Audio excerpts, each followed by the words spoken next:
Hello and welcome to the Easy Allies podcast in February 2026. I am Michael Huber and I am joined by... You all right? Yeah. Isla Hank. Hi. Robomiani. Hey everyone, how's it going? And in the control room making it all happen, Don Casanova. Heyo. We are here to talk about some things today. Nintendo had a partner direct. We just reacted to it, but we're gonna dive into it, give our thoughts about what we saw. Isla's been playing Nioh 3. 3-0, dude. One of the first like mega releases of the year, I would say. That's a big one. 3-0. We've got video game news. We've got Star Wars Galactic Racer news. Hell yes. Overwatch news. Just Overwatch.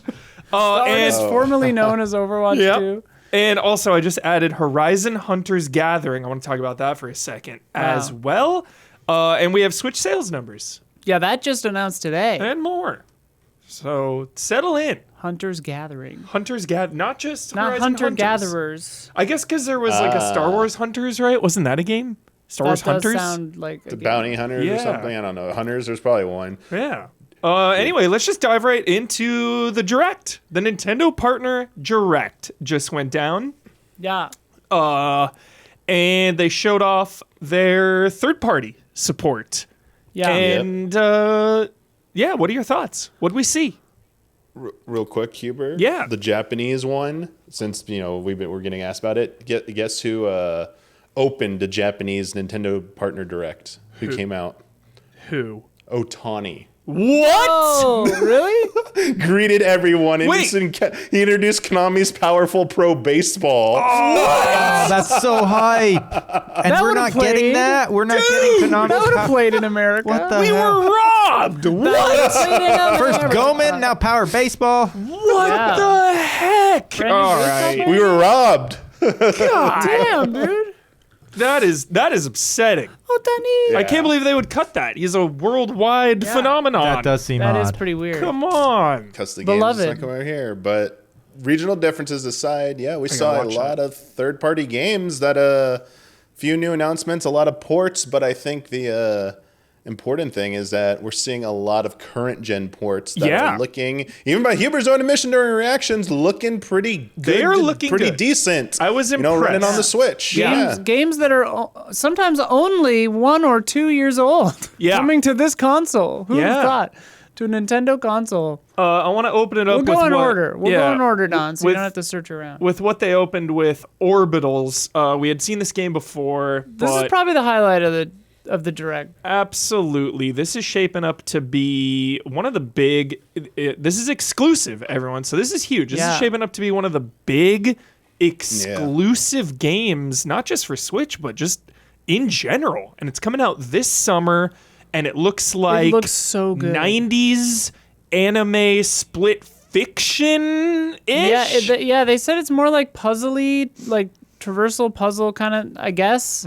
But it's co-op. And yeah, the look of this game is one of the most successful, cool. like, in-game animated looks that I've maybe ever seen. Like, obviously there's Mouse PI and there's Cuphead, but like this specific 90s anime vibe, I've never, like, I'm used to seeing that for cutscenes, but in gameplay, this looks so good. It's like Cuphead in a way. Yeah. There were some hand animated, like, just for the character attacks, like JRPG, like last gen or something, that was trying to do this, like the low frame rate, look like that, but it just did not look good. This is absolutely like realizing that it's like the aesthetic and nailing it. And some of the 17-bit games or 11-bit, like that space game, the name of which I'm blanking on right now, where it's like a space combat and you have a mech that has a big sword. That game had kind of a vibe like this or whatever, but this game, like, oh, I just love this vibe. It looks so fun. And I talk about, the industry talks about even graphics a lot, right? The graphics. And you know, we there's a line between like art style and graphics. And I'm just saying, this is like one of the most beautiful games I've ever seen. Yeah. You know? It's cray.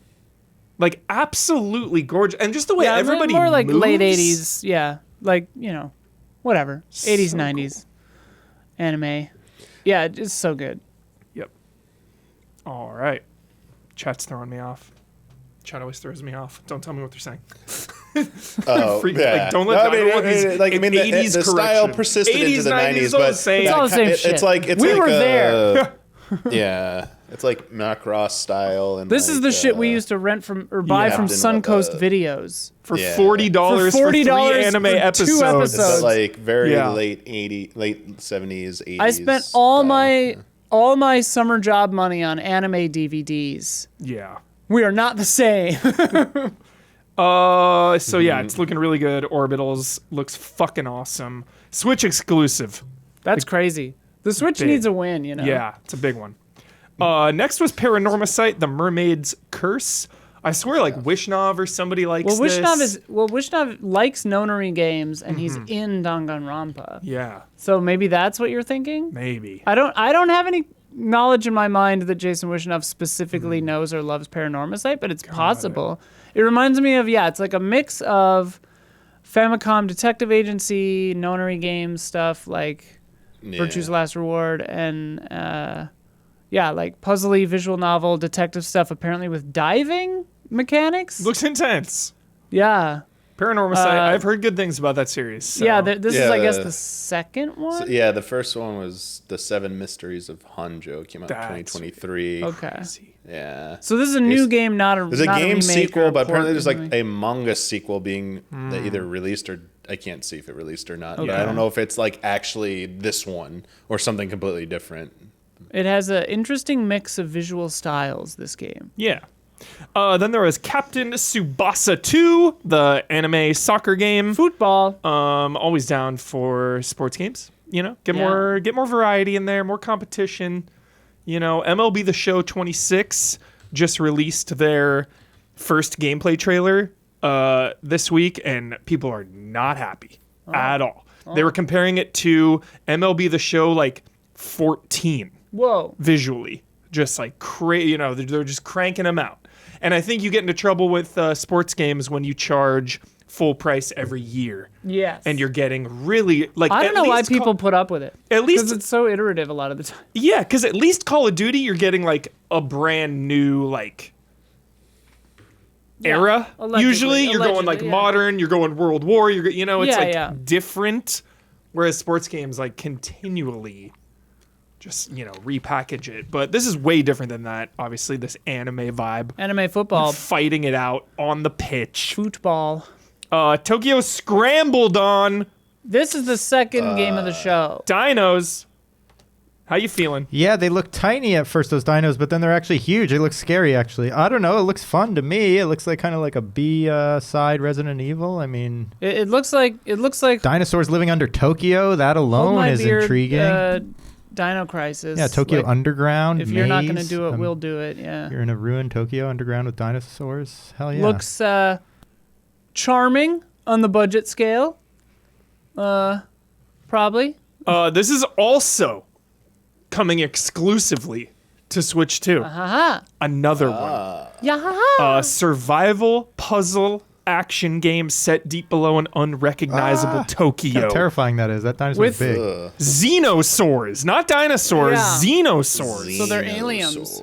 Love that bat, and I love that big mantis. Clear thinking and split-second decision-making are the difference between life and death, and it comes out in 1 week from now. It honestly looks fun. And also, it has the most perplexing online multiplayer function maybe we've ever seen. They've basically done a jolly co-op for us, where each player could... Yeah, here. One player controls the movement, one player controls the action, one player controls the apps, and the other player controls the camera. This game is designed around Nintendo Switch 2's game share and game chat. That is the creator's intent. Yeah. Is that what they say? Yes. This is the press release. How they split up the things looks exactly like how C button function. That is so funny, dude. They offer flexible cooperative options. Players guide the protagonist Anne through a dangerous underground Tokyo using her trusty smartwatch to distract, disturb, and trap enemies. One copy of Tokyo Scramble and up to 3 players can join via game chat, offer advice, or assist through shared controls. Additionally, for those who want to face danger alone, the entire adventure can be solo from start to finish. There are no weapons in the game, so players must observe, explore, and use their wits to make it out alive. Okay, so it looked like the app is on her watch, and she activated that gate. Yeah, I mean, that's kind of when you're like remote controlling a backhoe to squish the hell out of the dino. It's kind of like a weapon. But sorry, a Xeno. A Xeno. I mean, we're gonna stream the shit out of this. Yeah, this right? looks fun. I mean, it looks fun. Yeah. Crazy. Wait, multiple players can control the camera? Yeah, there were people vying for control of the camera. I want to control the app. Wait, someone has like the x-axis, someone has the y-axis. We need to. When we stream this, we all have to bring our Switch 2s. Insanity. That'll be fun. Well, Damian, there's 4 of us. Yep. It'll be perfect. I think it's 3 players. With my No, input, 3 additional. Yeah, great. Yeah, 3 They additional. phrased that I'm in a going to weird control way. the camera from... Damian is going to control the camera a from 3-second Texas delay. on a delay watching our stream. All right, then Valheim is coming. Super, super good. We love Valheim at Easy Allies. Hollow Knight Shadow Drop came out. If you haven't played that, On the Switch 2. there it is. Free upgrade as well. Performance. Really cool. Yeah. Another football game, eFootball Kickoff. And then another big one, The Adventure of Elliot, another summer hit. Millennium Tales, June 18th. Adventures of Elliot. They didn't say Philadelphia. your favorite word, though. They didn't say I know. Philadelphia. Yeah, they screwed us. What the hell? Yeah. Does the word Philadelphia appear? That's our bet for when this comes out. How many times will the word Philadelphia appear in the it's top 10 odd. reviews? It's like they're leaning out away from They're afraid of instead Philadelphia. leaning It's too into powerful. Found out it was Philadelphia. copyrighted and had to change the name. I think that's a mistake. Yeah, because we've all heard the word Philadelphia before. In West Philadelphia, born and raised. That is coming to everything. So that's not just Switch. Yeah, it's a... In the Millennium days. But another Square Enix hit, like Octopath vibes, Dragon Quest HD vibes, just another in a list of these modern retro RPGs, and it's working. Yeah. People are still hungry for these. People want them. Yeah. Feels fucking good. They're puking them out and we're slopping them up. It looks pretty as hell, though. Slurping It's them up. not, it looks nice. No, it does. It looks I think beautiful. it looks gorgeous. It looks really cool. And plus Philadelphia. Yeah. There is a Super Bomberman collection. Yeah. Added a new boss rush mode. 2, 3, 4, Previously 5. 1, 2, 3, 4, 5. unreleased games. And it's out. Yeah. It's out now. It's out now. And then Damiani, we were talking about the Switch looking good. And that all started with coming out June 3rd, FF7 Rebirth.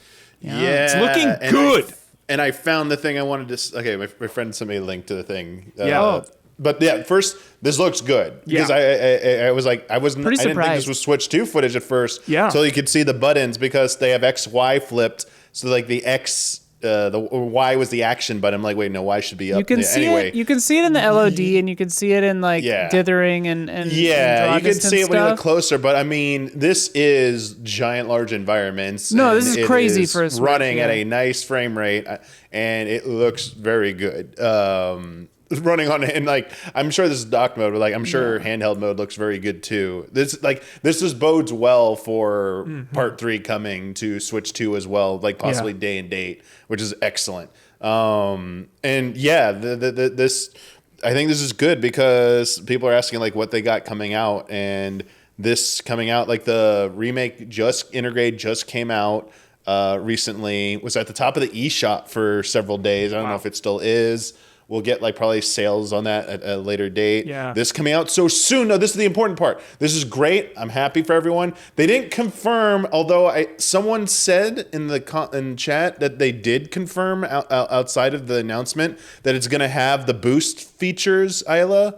Like, oh, really? But I haven't seen that yet. So that will be really good for people who just want to jump in and catch up. But the timing of this being announced and coming out June 3rd, Right. this kind of indicates that maybe part 3 is sooner than we expect. Indicate maybe that I didn't hear it in a direct. Sorry, But here it is, the tweet from Hamaguchi himself. Talking about the announcement. We've announced Rebirth, coming to Switch with the edition and everything. Then he goes, this year, we plan to share more updates on the Final Fantasy VII Remake project than ever before. Whoa. We look forward to celebrating together. More updates than ever before. That Part 3 announcement's coming up by summer. SGF probably, right? SGF, or if there's a state of play between now and then. Because this would come out, it's happening. If this is June 3rd? This first half of next year is 100% Part 3. That's like a week before SGF, isn't it? Yeah. So 100% Part 3 is coming out in first half of next year. So that's exciting. They got to get that announcement out there soon. So I got to boost it to the last half of this game on my But this is great because this feels like a ramping up of momentum. Yeah, I know. Hey, it feels like I'm in Costa del Sol or whatever still. I will warn you, even with boost mode, it's gonna take. Yeah, this is gonna be. It ain't the time I'm afraid of. It's goddamn Chadley and his bullshit. I'm not gonna do it. You know what? Avoid it. I'm not gonna My advice is wait for Chadley's stuff down the road. Wait for a later chapter to do Chadley's stuff. Don't do it right away. You don't have to do it right away. Like I want my cake and I want to eat it too because it's like I want all the cool summons and I want to fight Emerald Weapon or whatever, but I don't want to waste my time with Chadley's stupid bullshit. Okay, you don't fight Emerald Weapon. Damiani, the third one, right? The ramp up for the hype, Huber. This is like good. Yeah, feels like good positive momentum for going into Part 3. Big time. Damiani, do you think this Switch version will have King Mickey or Sora in the Chadley situation? No. Will they be revealed? No. All right. No, they already did. The only thing that says in the physical version, you get a Zack Fair Magic to Trading card. That's it. Every time I ask Damiani about this, he's just like shocked. Like, no. I'm going to keep asking you. It's not happening. What are you talking about? No, absolutely not. Reaver is so hype. I would love a Queen's Blood standalone game. Like, where's that? You know what? He just said we're going to talk more about more announcements than ever. We're going to talk about more than ever. Maybe that's one of the things we're getting. Maybe standalone Queen's Blood is coming out between now and Part 3. I need it. What about a paper version? I need it. A physical. If a physical version, because they're doing Magic the Gathering, what if they just do their own? What if they partner with them to make Queen's Blood? That would be amazing. Dude, if Queen's Blood came out as like a legit trading card game, that would be nuts. So in TCG, dude. Might actually have to get into Print that. Print money. Next up, we've talked a lot about it. Pragmata. Apparently? Also looking good on Switch Pragmata, too. Very good on Switch. I'm upset about Pragmata. The demo is out today, so now you can play that. I've played this game a couple times at events, and it's friggin' awesome, and it's Capcom. So one of my most anticipated new IPs is this game. Looks good. I'll save it for Resident Evil. And then Turok Origins coming out in the fall. Yeah. I've got a press release for it as well. It is multiplayer focused. But you can play single, apparently. First and third person. I didn't remember seeing the first person element until this trailer, which was interesting. Obviously, Turok, the franchise, is first person. Yeah, I just realized that. You know what this vibes, the vibes of this gives me is like Tribes. Yeah, a little bit. For sure. If it was like this, it doesn't feel big enough. The green area has the same like color palette as like Tribes Aerial Assault. Just boilerplate. Unleash devastating attacks on enemies with powerful weapons and abilities. Like, isn't that every that's every game? Literally every game. Through the power of bonds. But what you do, Don, I feel like you'll be into this. This is lending it even more towards Avatar. We called it fucking Avatar and Warframe, right? Yeah. You harness fallen foes' DNA to upgrade your arsenal. Woo! Hell yeah. I love that. Yeah. You embark on a high-stakes adventure across the treacherously beautiful Lost Lands on your own or together with friends and unravel the mystery. Fight as a team in co-op or solo against a variety of creatures, dinos, and bosses. I would love to be described as treacherously beautiful. Unlock and upgrade advanced weaponry to dominate your enemies in battle. Plasma rifles, ray guns, snipers, bows, shotguns, everything. Looks like a pretty world. The weapons look fun. I mean, it has a great look to it. I'm not so attracted to the multiplayer element of it, but I'm curious about this, especially I never played the original at all, so... The OG Turok? No, I mean, this is Origins or whatever. Wasn't this a remake or no? They never did this at all? This is brand new. This is Turok coming back in a new way. I thought this was like a remaster This is of... weird Turok. This is brand new. Wait, brand new game. Thinking? I thought this was like a Rage Wars remake or something. Yeah, I wish. I would take a Rage Wars remastered over this. No offense, that's what Origins. I thought this was. Interesting. Well, it looks like a vibrant world. I'm curious. Yeah. Weapons look fun. It'll be fun to saddle up with you. Yeah. For sure. I mean, we've been asking for Turok to return for so long. Every time Night Dive announced one of those remasters, we were pumped. I mean, I got to be honest. I'm pretty pumped about the third-person view. Sure. Because... It's looking pretty. Like that right there with the bow. Oh, looks fun. Yeah. Then there was Kyoto Xanadu. Side-scrolling RPG visual novel. Looked like PS2 in a good way, what Damiani was saying.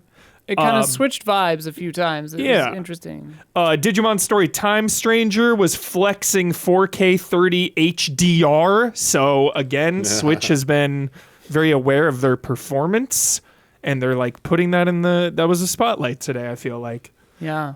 Grand Blue Fantasy Relink Endless Ragnarok. I think that was like a DLC add-on for Grand Blue. I would guess. Because that game's been out for a minute. Then Monster Hunter Stories 3 Twisted Reflection demo today. Monsties. Yep. And then Dawn. Arcade Archives, baby. Rave Racer. And Ninja Gaiden 2. Yeah, Ridge Racer for the archives. They had Ridge Racer, Today? 2, which is Rave Racer. It looks sick as hell. I think these are $14. I'm not 100% sure when they came out with crazy. The first Ridge Racer. It was $14. So it looks excellent, really pricey, but it looks freaking cool. Yeah, and then they showed this console archives after that. Yeah, which they're releasing. Dark Sword of Chaos, Ninja Gaiden 2, and what was the other console? Cool Borders. Doraemon, Sonic Wing Borders. Special, Cool Borders, and Ninja Gaiden 2. Cool Borders. Cool That's Borders like distant Ninja... memories. I was trying to think, was that PlayStation? Cool Borders 1, Cool Borders 1 is PlayStation. Okay, yeah, gosh. Cool Borders and I have Ninja good Gaiden memories 2 of that, but came out today for this. So awesome. What is this with the cards? Yeah, that's not crazy. the jumpy like one, but the puzzle game. Yeah, that looks something, interesting. Cool Borders, dude. Hell yeah. Cool Borders, I think, is on the PS1 like digital edition, like that little baby one. PS1 Mini, I think. Or Mini, yeah. Because I remember playing Cool Borders recently, Yeah. like a year or two ago, and being like, Cool Borders, dude. Yeah, so sick. Cool. It's no SSX tricky. 1080, SSX, Cool Borders, 1080, and Snowboard dude. Kids, Oh. all four of them Yeah. fucking sick. Great. We need more Beautiful snowboarding games. games. I gotta go Especially snowboarding Winter this year. Olympics. Let's go. hell yeah. Oh, we got some clarification for Swordfish. Cool Borders is $11.99 and Ninja Gaiden 2 is $7.99. Nice. Okay, so the pricing What is just about all Rave over the Racer, goddamn though? place. That Rave Racer is the one that I think is 14 because that's the Arcade Probably. Archives 2, which I believe doubled the price. Nagano Winter Olympics 98 on PS1. Love that game. I wish there was an Olympic game. Well, There I are guess there several. is. No, but for this year. I think I heard they were partnering on. Maybe it's not till the summer. I heard they're Yeah. like doing a game again, but it's not Sonic and Shit's Mario. lame. So what the hell's the point? Yeah. Then there was a montage. Scott Pilgrim, Reanimal, WWE highlighted it. PGA Tour. Tales of Arise edition, Beyond the Dawn Yeah. edition. Where's nice. Abyss? Yeah. Where's Abyss? Then they showed RE9, just more of the same. More of the We- same looking sick as We hell. have talked forever about Resident Evil 9, but they did show amiibos as well. Yeah. Unlock The amiibos are weird looking a little soft, a little weird, skins. but yeah. Yeah. And Damiani. Wait, did they Yeah. even miss all Brand- their shots in the Resident Evil footage? So sorry to interrupt. Maybe. I don't know if they showed. Yeah, because in Indiana Jones, they clearly were shooting Yeah, they the shot the water. yeah. Yeah. This is a brand new game coming out, and it looks good on Switch 2, Damiani, like we were saying earlier. Day and date.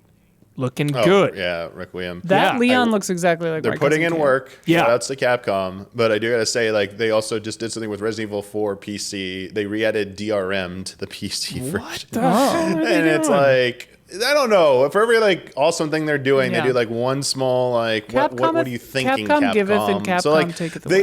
they've been very public about they don't like their games being modded, so they keep doing this. But I mean, it feels like it's a losing battle and just like angering people who've already paid for the game. So like they should. People are worried they're testing this out for the PC version of Requiem because the new DRM they added. We'll see. Which is kind of worrying because I want to play this Requiem on PC. And why would you care about your game being modded? Yeah, it hurts performance though. Their DRM actually, like legitimately hurts their performance of the game. So it's like, please don't mess this up, man. Like, just want it to run nicely on my good PC. Like, don't screw it up. Like, it's layup, Requiem, layup. Don't do it. Come on, Capcom. You'll have to buy it on GOG or something. And then they closed with a Bethesda. Which apparently in the Japanese version, Bethesda was earlier than RE4 or RE9 ended it.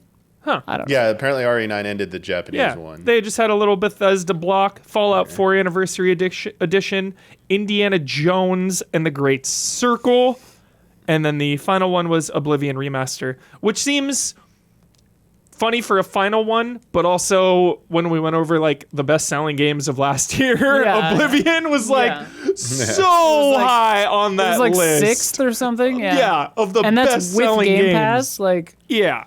So really crazy. Oblivion ending it. And there you go. Partner Direct. Yeah. Some good stuff. Some exclusives. Tokyo Scramble and Orbitals. Some demos. Pragmata. Some classics. Some ports. Looking good overall. Nintendo.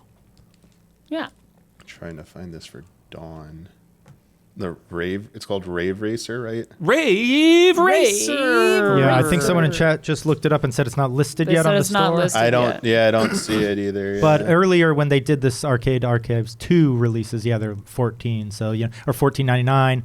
Arcade Archives 1 was $7.99, so they kind of doubled the price. But $7.99 goes down easier. It goes down way. Yeah, 15. Especially, I mean, the thing that gets me is that, like my original Arcade Archives, I probably own like 40 of those on my Switch 1, and I have like 80 on my wish list, and the only reason I never purchase them is because they never go on sale, pretty much like never. They're always $7.99, and you're like $7.99, but when you have 80 of them, right? Just make it like $3, and then someone, and then like me, will buy them all. You'll end up making more, I think, if with a lower price point on these Arcade Archives. Personally, I think when you re-release these arcade retro games, lower price point, people will just buy them all then. Yeah. Gotta buy them all. All right, speaking of Resident Evil, out of nowhere, they released a live-action trailer for Requiem featuring Micah Monroe from It Follows and Long Legs, of course. And it was awesome. Yeah, it's good. It was awesome. Really awesome. It gave me Zack Snyder's Dawn of the Dead, and it also gave me Dead Rising vibes. Yeah. If I didn't realize it in Dead Rising for like a year when I got that game, that if you hold on the title screen for like a really long time, like 2 minutes at least, 3 minutes, there's a prologue movie that plays, and it's like a mother-daughter like trying to flee town and get the hell out. So it kind of reminded me of that a little bit. It's mother-daughter in Raccoon City. Outbreak is going down, and it's only a few minutes. I recommend watching it. There are some, maybe an Easter egg, maybe it'll tie into the game. It is branded as Requiem, which I think is interesting. Evil has always had a name. Yeah, and she is just not some random actor to get to do this 3-minute trailer commercial, whatever you even want to call this. Pretty big. Yeah. So I think we'll go to find their house in the wreckage of Raccoon City. Or the stuffed animal. And you'll find maybe? Documents about them in a lab. There you go. Yeah, the big kind of stinger reveal of it all that made it less standalone and more like, was the very end when you hear a voice that says, Raccoon City is ours now. And it's like, who is talking? Who could that be? What does that mean? You know, what is going on? So like the BSAA or something? Or? Somebody. There's obviously throwing out. It's Simmons from Resident Evil 6. They're back. Yeah.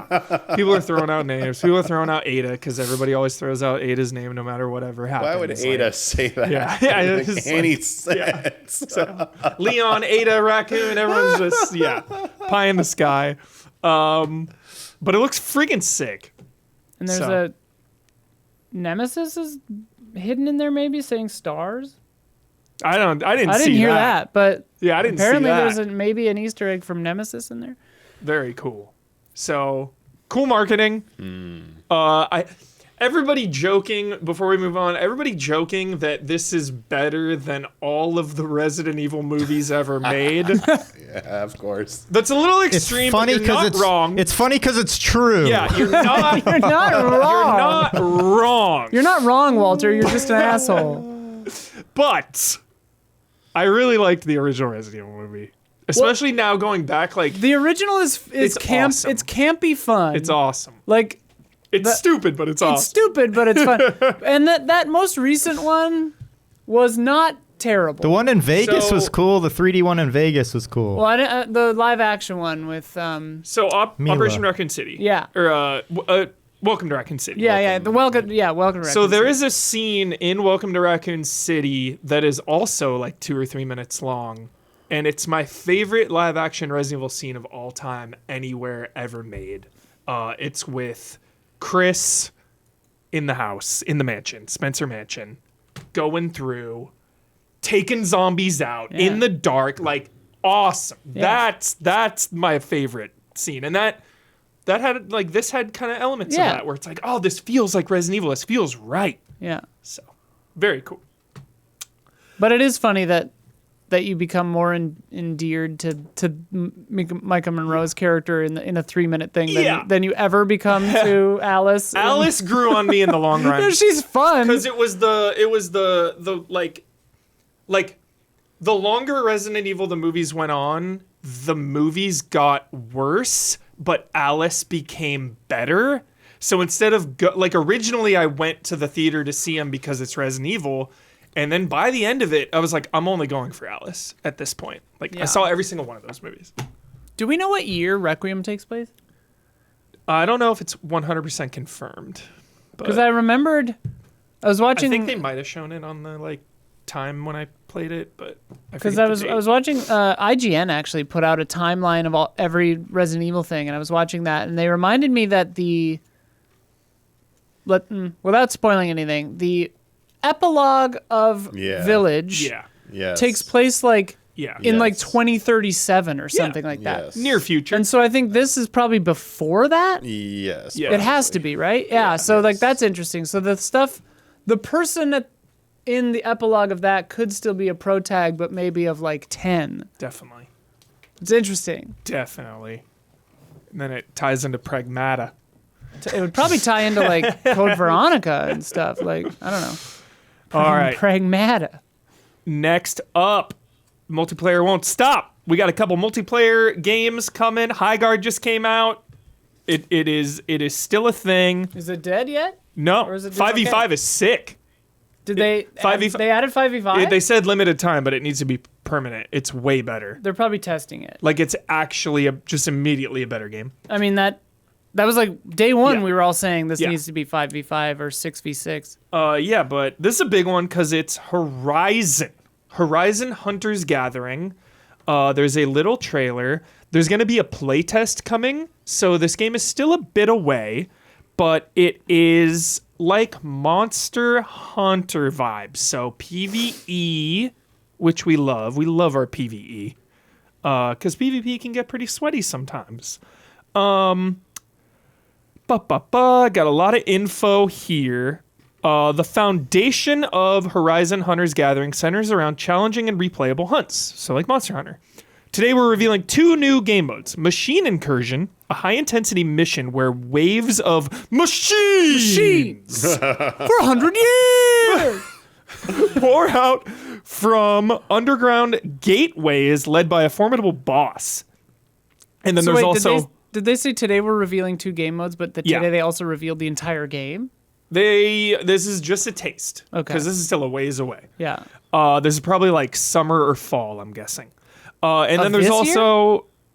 The playtest is this year, and it's only February, so I imagine it'll come out. There's also Cauldron Descent, a longer multi-stage trial in which ever-changing rooms push hunters to their limits, from brutal machine encounters to hidden doors that promise power and reward for teams prepared to open them.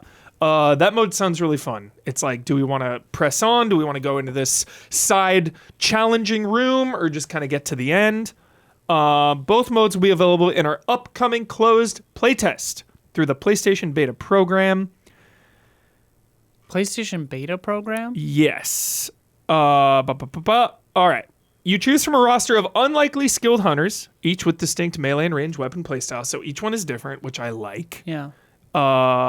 They are further embedded with a roguelite perk system to craft the build that best suits your style and your team. These hunters have their own motivations and personal struggles. That's where I get really hyped, because between missions, you'll return to Hunter's Gathering, a vibrant social hub where players can connect, prepare, and celebrate victories together. You can customize your hunters, visit vendors, upgrade gear, team up, blah, blah, blah, blah, blah, blah, blah. So it looked like there was a girl with a pet robot cat thing, and then a girl with a twin blade. And the gameplay... That guy had like a grappling hook. Yeah, the gameplay shots look cool. Big hammer guy. Yeah, he's in the main games, of course. I forget, his name is eluding me right now.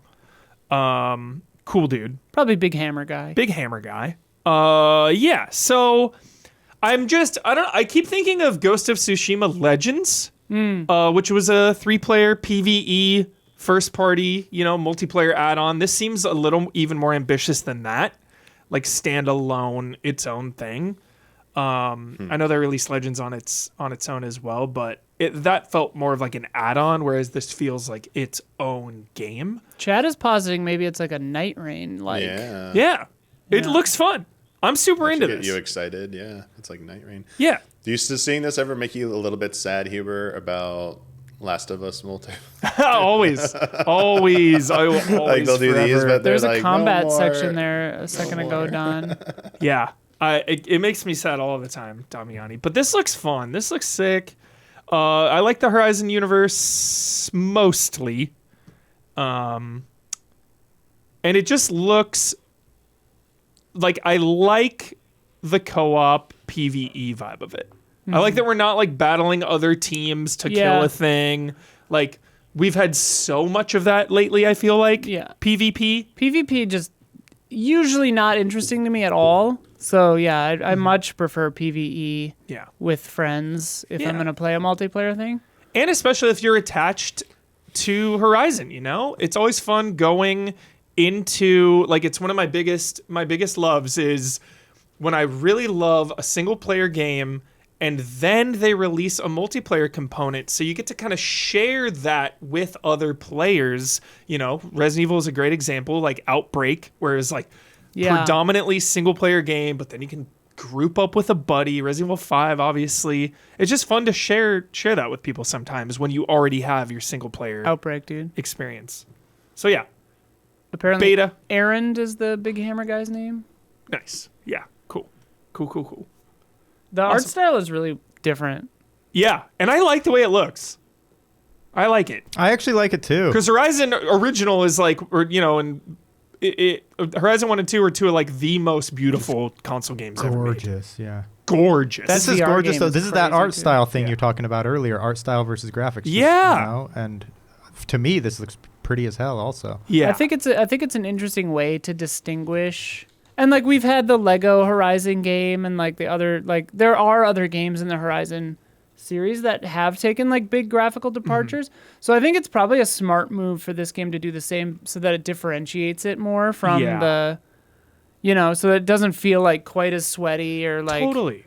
And I love too, it just looks so action and like fast paced, the combat versus Monster Hunter, which is very tactical, very deliberate, can be very hardcore. This seems a little more loose, a little more casual than like a Monhun, you know? Yeah, I wonder, because it's like Night Rain, if it is, if the Night Rain comparison is accurate, like Night Rain is hard. Night Rain is it's a FromSoft, pretty challenging game, and I wonder where this will sit. Yeah, this looks friendly. Because you do need a little bit of pushback to make it repeatable, but you don't want it to be like impossible, because then people just get irritated. But totally. Probably like that mission had like 12 on it. You probably level up your characters, get a bit stronger, like having a goal to get to. I really like. So. It does kind of look like Arcane. Yeah, looks fun. Also, speaking of PvP, this one's big. And it got me itching. I watched this with Sophia. Sophia and I watched this was that this morning? The fuck? Yesterday. Whatever. Whichever morning this came out, we were in bed and we watched it. And Overwatch. Overwatch has dropped the 2. They are now just Overwatch. They are adding a ton of heroes, and now we are in the story-driven era. Something we've wanted since day one. So they're doing like a season-based story arc thing where there will be apparently, I think, 6 seasons this year, starting in season 1 on the 10th. And it's the Reign of Talon, I think is what it's called. They in a cinematic, a shocking cinematic, one of the characters took over for the bad guys, kicked out one of the old villains. I'm not saying who in case you want to go and watch it. Yeah, like I do know their names, but Anyway, and they released that, and that was really cool. And then they're saying 10 new characters, I think, are coming in this season. That maybe is this insane. year. I can't remember if that's this year or this season. But 5 of them are happening on the 10th in a week. That is crazy, because I feel like when I played Overwatch 1 and 2, getting a hero at all... 5 this season, 10 this year, thank you. Yeah, like getting a new hero at all was such a massive deal, and now all of a sudden they're like, here's 5. Yeah. It's like, whoa! The balancing on this is going to be wild. Like, it's going to be Wild West maybe for a second, but the first one they announced is Domina, who is like... well named. She's very mother. She's very like step on me, mommy. They know what they're doing. But she's kind of cool. She has a kind of a beam weapon with a shot at the end. So you like line it up and then do more damage if you're at the end of it. Unreal Tournament. Yep. And then exactly. Yeah, for real. And then she has like a big shield that goes up and it's taller, but each section of the shield can be shot out individually, which is kind of cool. And then she's got like a force push kind of a thing. She seems fun. Yeah. The big news of the new characters has to probably be Jetpack Cat. Jetpack Cat. Damiani, did you see this? Are you seeing this? The cat pander continues. On screen right now. It's Donald, insane. I skipped ahead. This is the final character they revealed. But so there's like here we go. Like an orange tabby cat. Yeah, so here's Jetpack Cat, Damiani. Look at this. Whose name is just Jetpack Cat. They don't apparently know who it is or what's going on. It's just a cat with a jetpack who is always flying. So cool. And what's kind of cool with this is it's more of like a utility kind of tech role where you're like picking people up and moving them around. That is nuts. Which looks kind of cool. And kind of to go along with that, another big change that they're doing is instead of just like tank DPS support, within those on the character select screen, they're going to have like subheadings of like this person's like a utility, support, this person's assault, support, defense, tactical, like, whatever. Cool, yeah. I mean, I That's don't remember great. what all the terms are, but yeah, that's kind of cool. Yeah, here, Damiani, they're going to pick up. So you can pick up your friends. Pick up Reinhardt. And drop him into the fray. So cool. But then also, Damiani, the ult can pick up an enemy and like drag them off a cliff. Cool, so I can throw him out of bounds. Yeah. So this is the Damiani character. Yep. That's perfect. Cat knocks everything off. Yeah, That's exactly. Knocking him off the side. It's like they made this character for Damiani. Yeah. Just being like out of bouncing everyone. So good. The skins, Damiani. Think of the skins. Oh my god. For this cat. So with the dropping of Overwatch to just become Overwatch, was there anything in OG Overwatch that's not in current Overwatch 2, formerly Overwatch 2? Originally back it was in or anything? Well, originally it was player count. It was 6v6, I believe. Yeah, but now it's 5v5. They've changed that so many times. I can't keep up. I can't. Like a I map can't claim to be caught up on like everything. That? Okay. Yeah, Sophia would know better than I do. She's kind of kept more of her finger on the pulse. But there were 3 other characters too. My main point is that I haven't thought about this game in years, and every time I do hear about it, it's just like frustration. It has not reached the heights of Overwatch 1. They have gone back on a lot of promises. They dropped PvE modes. Like, they've done a lot wrong. This is the most excited I've been for Overwatch probably since 2 launched, honestly. Like, this actually makes me want to reinstall and give it a go. Yeah. For a little bit. I mean, the timing Sophia was saying, like, this is rough for High Guard. Like, yeah. For sure. The timing is rough for them. And also, like, she was saying that the player base maybe owes a lot to Marvel Rivals for this, because it's like those 2 games are now gonna like kind of go back and forth and like hopefully like keep them competitive and try to iterate and like But yeah, there was a support healer who's built to kind of stay more in the fray because they've got a little higher survivability, who can like throw their hat and it'll like bounce heal between 3 of your allies. There's I think that one had the area heal, kind of like Lucio, and the ultimate was maybe like I don't remember. Then there's Anron, who's like a flame-based DPS. She seems kind of cool. And then the other one was something else. Yeah. Looks cool. Like a soldier guy who can throw a guy. bouncy grenade around corners, which look kind of fun. Can't remember his name. A man named Hugh. Pragmata. Yeah. Yeah, anyway, looks cool. Yeah, looks good. Again, it's Overwatch, so it's free. You just play. You can just play anytime, and that's another fun thing about it is like, when you check back into a game that's free, it's always fun. It's like you don't have to like buy some expansion or resub some account. It's like, oh, okay, just hop in. Obviously, you need like online shit, but yeah.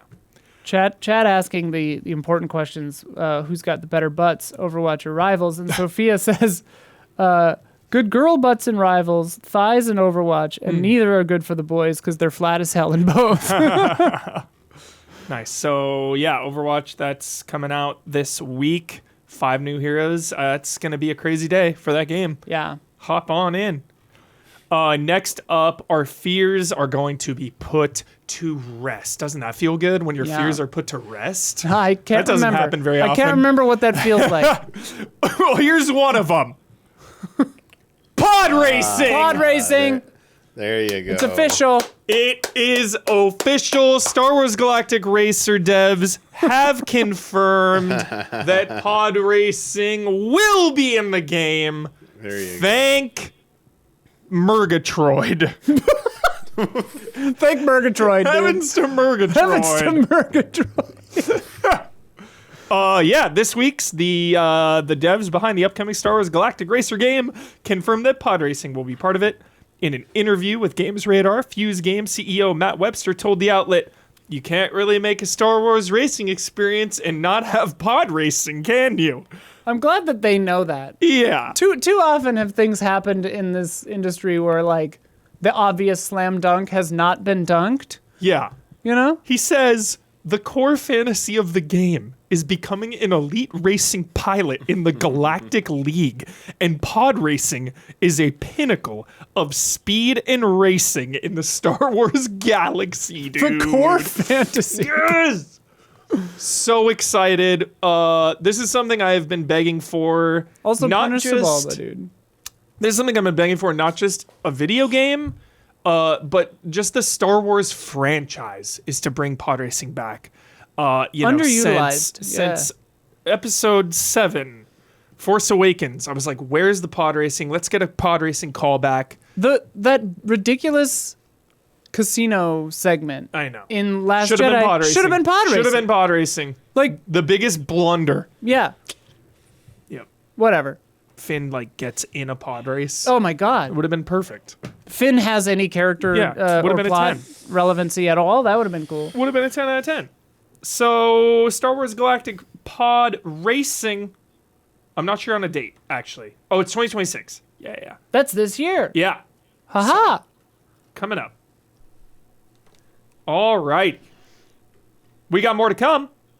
But if you've been enjoying this show so far, please take a second to like, subscribe, ring that bell, because it helps us and you stay connected. And now, a word from our sponsors.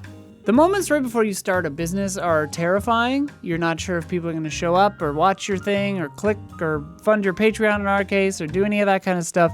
It's scary. There's a lot of work. There's a lot of ins and outs. There's a lot of things to keep track of.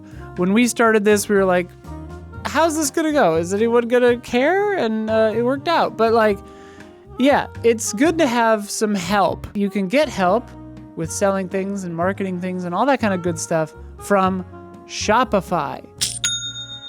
Shopify is the commerce platform behind millions of businesses around the world and 10% of e-commerce in the United States.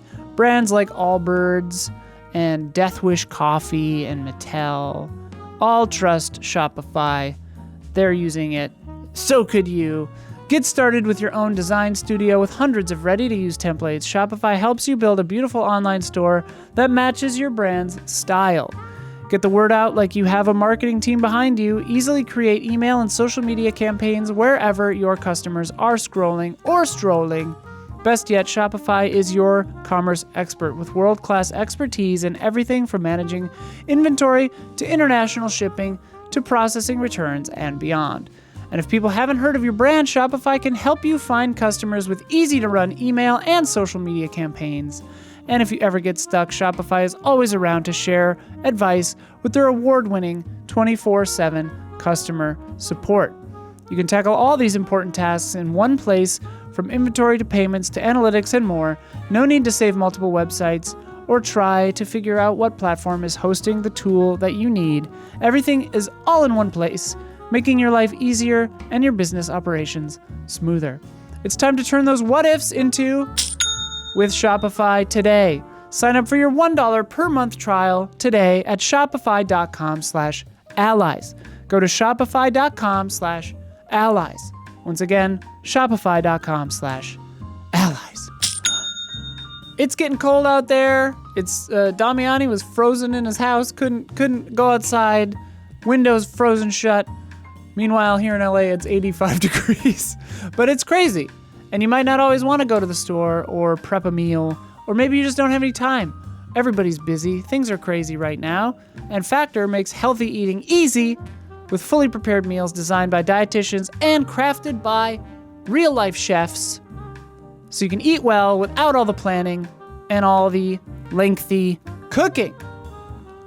You've got quality, functional ingredients, including lean proteins, colorful vegetables, whole food ingredients, healthy fats. None of that nasty refined sugar or artificial sweeteners or refined seed oils or any of that kind of noise. And the meals can fit your goals and your schedule. You can eat healthier, you can manage your calories, you can get more protein, and none of it takes that long to prepare. You've got 100 rotating weekly meals to keep things fresh and interesting and delicious throughout this icy, bizarre winter, including options like high protein, calorie smart, Mediterranean diet, GLP-1 support, and ready-to-eat salads. Plus, the new Muscle Pro collection supports strength and recovery. It's always fresh, never frozen, ready in about 2 minutes, no prep, no stress. I've eaten them. They're actually good, too. Importantly, they're quick and easy, and they don't taste bad. So that's a win, in my experience. And I love convenience. I don't love to cook, so Factor makes it real nice.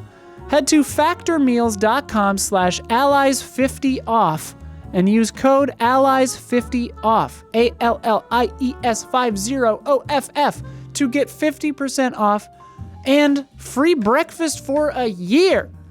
Eat like a pro this month with Factor.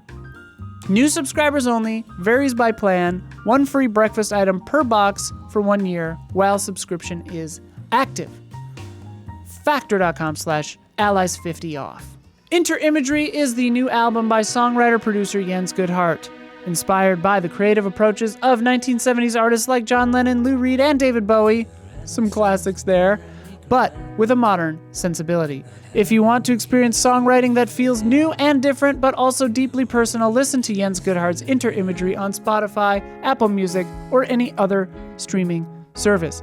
Inter-Imagery is available to stream now. And Jens is a member of the Easy Allies community, has been around for a very long time. So thank you so much. This is the last week we have with Jens's ad. So please do get out there, listen to this. Get it on Bandcamp. €5, I think. Dawn and I were listening to it while we were getting ready for the podcast today and really enjoying it. So yeah, check it out. It's good stuff. And thank you, Jens, for using one of the ad slots. You can too. So just reach out at info@easyallies.com if you want to do that. Our rates are shockingly competitive. But yeah, thank you, Jens. Check out Inter-Imagery, everybody. And we will see you again soon. If you stay,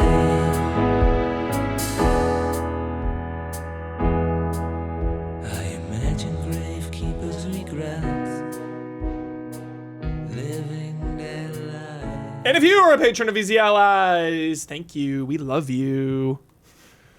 All right. We got a little bit more news. We'll give it a little lip service. Well, not much to go on here. Definitely want Damiani's take. The Switch is officially Nintendo's best-selling console ever. They released their financial results this week, revealing that Switch is officially Nintendo's best-selling console of all time with over 155 million units sold, which is about 100 million less than GTA 5.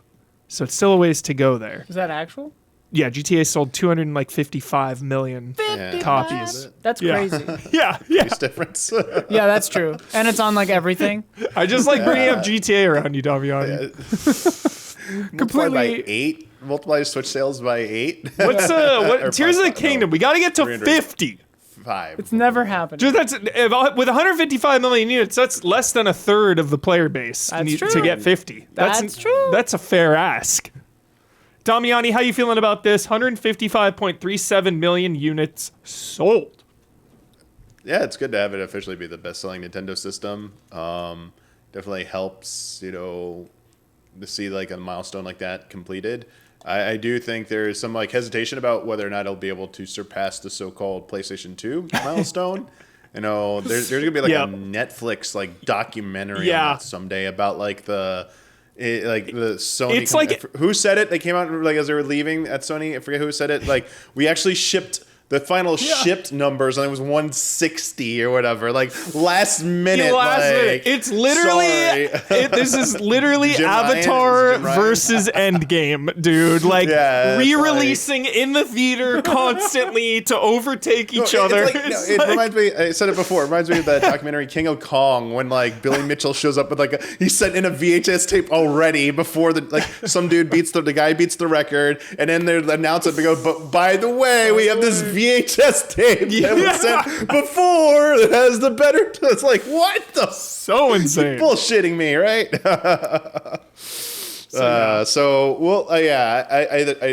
It does seem like some of the chatter is that the Switch 1 trajectory might not quite make it to 160 million. Depends. We'll see if they have to do they can't do a price cut. They might even do a price hike on Switch 1. We don't know what the future holds for it. Crazy. But yeah, very impressive. I mean, that's insane. And as we talked about last week, Switch 2 in the Circana report, it was doing just fine. It actually is selling very well. And the Doom tubers out there who are trying to paint this narrative that Nintendo Switch 2 is failing because they're angry about, $80 games and the price of the system. That's fair to be upset about that, but trying to create this narrative that isn't really true just to farm the YouTube algorithm. It's ridiculous. Damiani, what I think is even more impressive than 155 million units sold is that over 100 million players use it annually still. Jeez, so it's like all that huge install base, and everyone is still engaged, still playing. That's crazy to me. Yeah, and that's why Nintendo still, even we saw today in the partner direct, they're still talking about like these games. They will designate that a game is still supported by Switch 1. They clearly communicate that they want people who have Switch 1s to still feel like they have games and software that are coming their way. That you don't have. Well, they'd love you to jump. They'd love you to have both Switch 1 and Switch 2, but they would be crazy not to keep supporting. Even if everything in the world was like perfect, and they didn't have any concerns about like what's going on with like components, potentially, they would still be wise to do this because of that giant install base. Like the transition to like Switch 2 exclusives for everything is probably like years away. They obviously do have some, but like we're not going to see the end of like official Switch 1 support for like many years probably. Yeah. Switching gears to PlayStation, because they had their Q3 financial results as well. They announced this week PS5 units sold in the quarter was 8 million, bringing the lifetime now up to 92.2 million. So they're killing it. Yeah, PS5's out of control right now. Full game software units, 97 million. First party software units, 13.2 million. Digital download ratio, here we go, 76%. So rising up. Some people are buying their games digitally on PlayStation. Rising up. Yeah. I mean, my PlayStation doesn't even have a disc drive.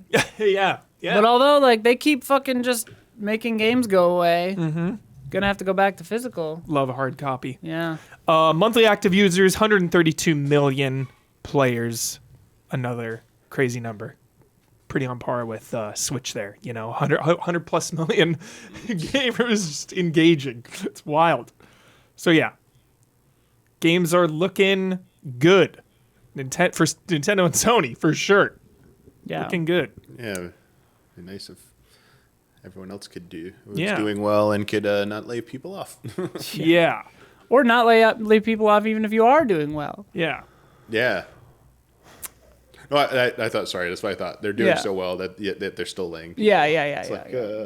What? So this one's kind of crazy. I don't want to get too into the weeds on this because we are running a little long, but I did want to point out that Sony has sought a patent to create AI-generated podcasts voiced, Damiani, AI-generated podcasts voiced by game characters. That is insane. So it's like the Aloy. Let's just not do this. The Aloy thing from a year or two ago. That remember the voice model thing that they were like, we're just researching this. We're just looking into this. Blah blah blah. Yeah. And like Ashley was like, no one ever talked to me about this. Like whatever. Here it is. Yeah. That is insane. The patent was applied for in July 2024. Jesus Christ. Like I don't want to. Yeah. No. They, according to the patent's abstract, Sony aims to, quote, present the news in the voice of a video game character of a video game already played by the respective gamer. What? No. So it's like if you play God of War, then Kratos will come in and say, "Hey, there's a new expansion for Fortnite coming out." You should tomorrow. do this in the middle of when you're playing a new God of War too. Yeah, it just pops up. I'm in the middle of an intense part. You're like, "So, player, did you know the news about the GT Online is coming out next month? You should go ahead and head to the PlayStation Store right now and pre-order it right now." This is just ick. This is a big thumbs down for me. Big thumbs down. Big thumbs down. Even if it goes rogue and does funny shit, big thumbs down. It's sad because on the flip side, it's like, wow, if they actually had the video game voice actors doing the podcast as the game characters and like talking to me like the actual people doing it, that's cool. That's what I'm curious about with this vis-a-vis the like new SAG agreements or whatever, because it's like some of these characters, right? Like the Aloy thing and all this stuff was like, that was before these agreements were reached. So it's like, do they just retroactively like own the voice and likeness of everyone they've ever worked with like how is it, like, are people going to get paid for this? Like, will Chris Judge, will Ashley Burge, will people get paid for these podcasts? I doubt it. Like that that needs to be heavily. That's the next step. That would be the bare minimum for this approaching being okay. Yeah. Is if people were getting paid. Yeah. But like, and even if they were getting paid, I'm sure it would be like Spotify numbers, like fucking fractions of a fraction of a penny. Yeah. Like pretty wild. Pretty wild. Pretty wild. Just again, the corpos using AI for the wrong reasons. Just doesn't feel good. I don't like it. And also, like, no one's asking for that. I know. Like, I wouldn't want my immersion to be broken by Kratos telling me about, like, whatever. Did you know your PlayStation Plus subscription runs out next month? Yeah, exactly. You can upgrade to PlayStation Premium now for a limited time. Insane, Sony. Don't do that. It's weird. Don't do it. On a good note about AI, Rockstar said, fuck that shit. That's not in our game. Yeah. GTA 6. They were like, no AI in our game. No generative AI. We handcraft every street, every back alley, every nook and cranny. When they got every that budget, shadowy you sex better party. believe. Yeah. All right. They're crafting it by hand. For now.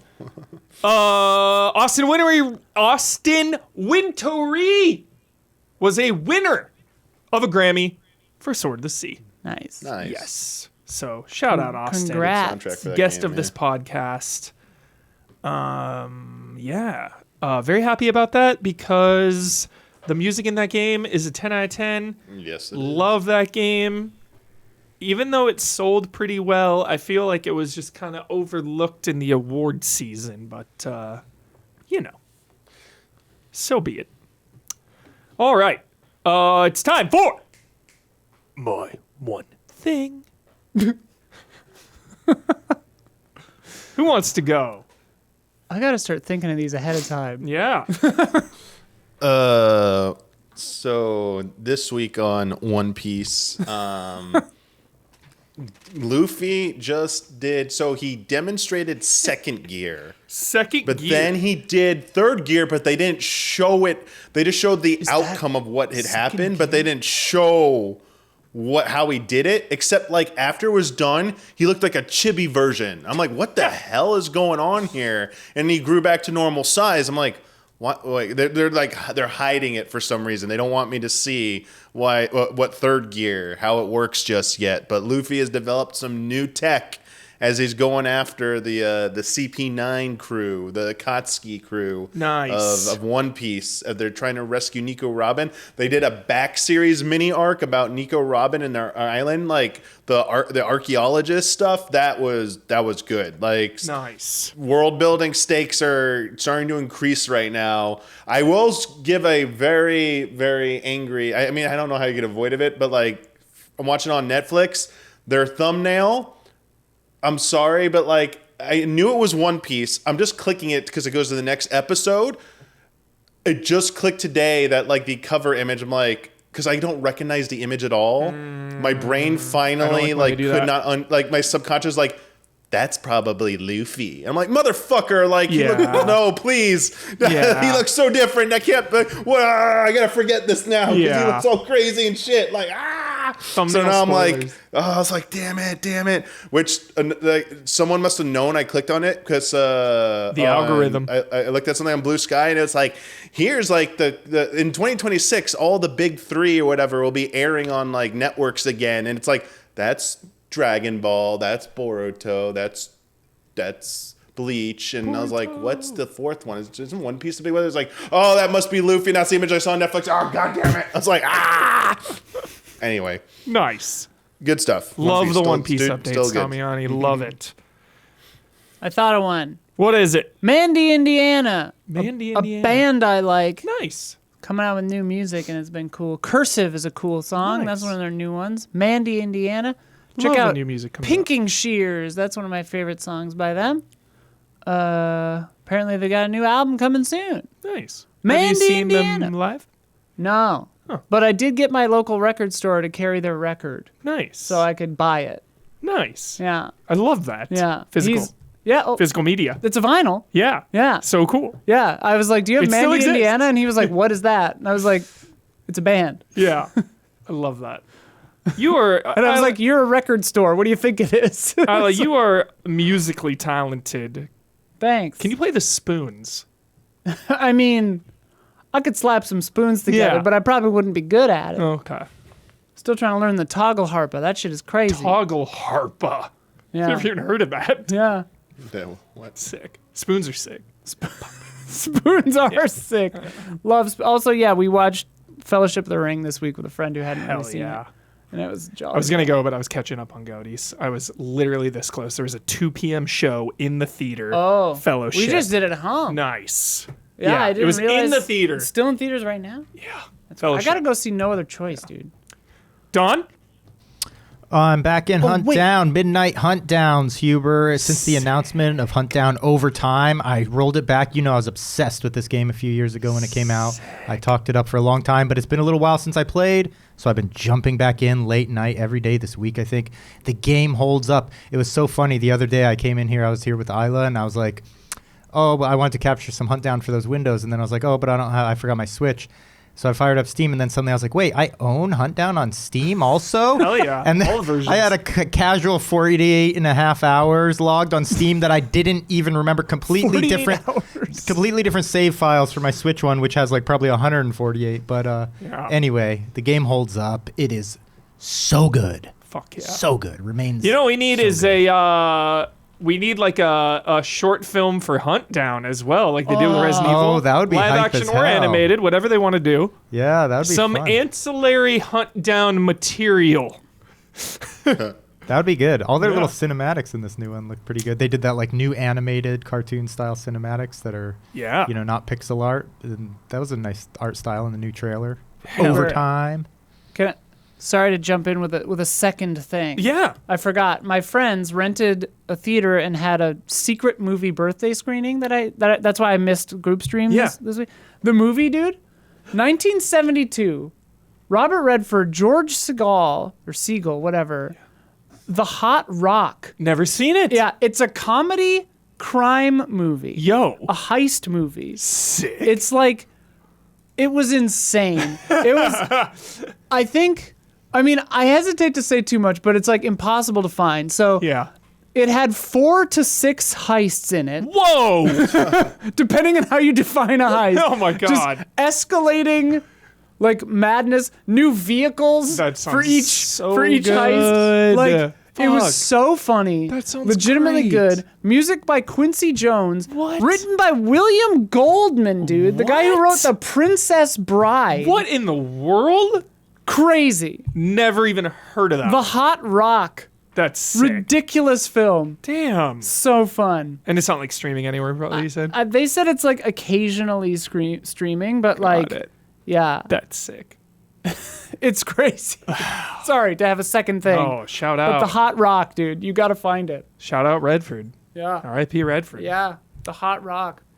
If I had legs, I'd kick you. Oh. Is now streaming on Max. And it fucking rips. Roseburn, incredible.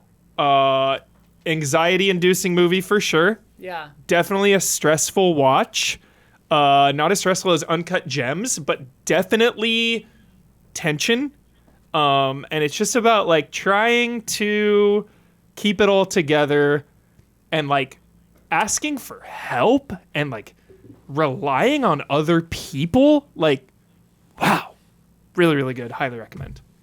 I heard, I haven't seen it yet, but I don't know if this is a spoiler, but like, I heard that it's about her and her daughter, but they like intentionally kind of like never show the daughter. It's wild. Which Good I think movie. is like a really cool idea. Yeah. You will really like it. That's neat. Yeah. You will really, really like it.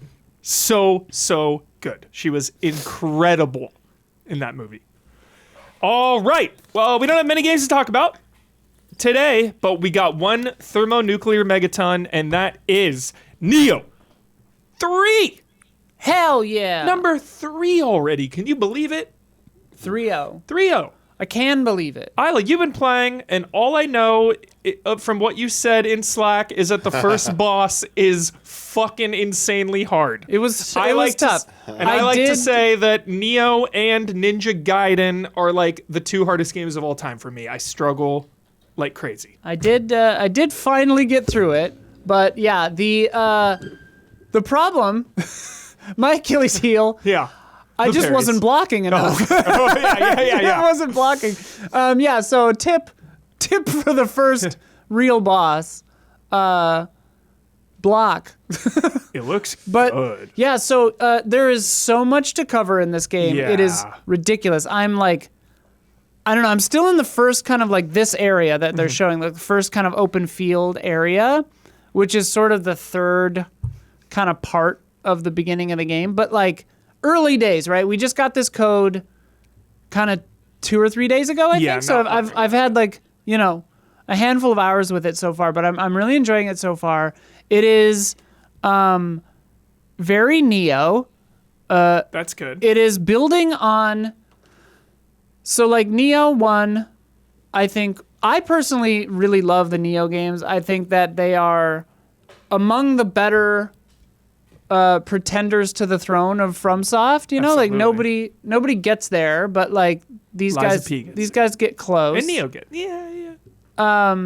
but because I think crucially because they're doing their own thing, like they have the key pulse and like all these other mechanics and stuff going on. All that stuff returns. Yes. So basically, like what I was going to say is like they all have built on each other, right? So Nioh 1 came out, had some cool ideas, was a little rougher on the edges, but like was pretty cool. Nioh 2 refined that, didn't like go crazy, but made everything solid.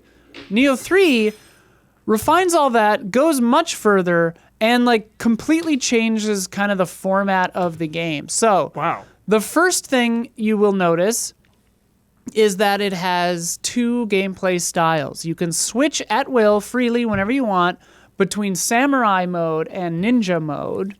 And the way it works is really... Ghost of Tsushima. Yeah, but the way it works is really cool because like, so I don't know if you remember in Nioh 2, you would have ninjutsus that you could use, but they were like kind of, you use them and then you have to rest or whatever and get them back. Like the Onmyo magic stuff works that way.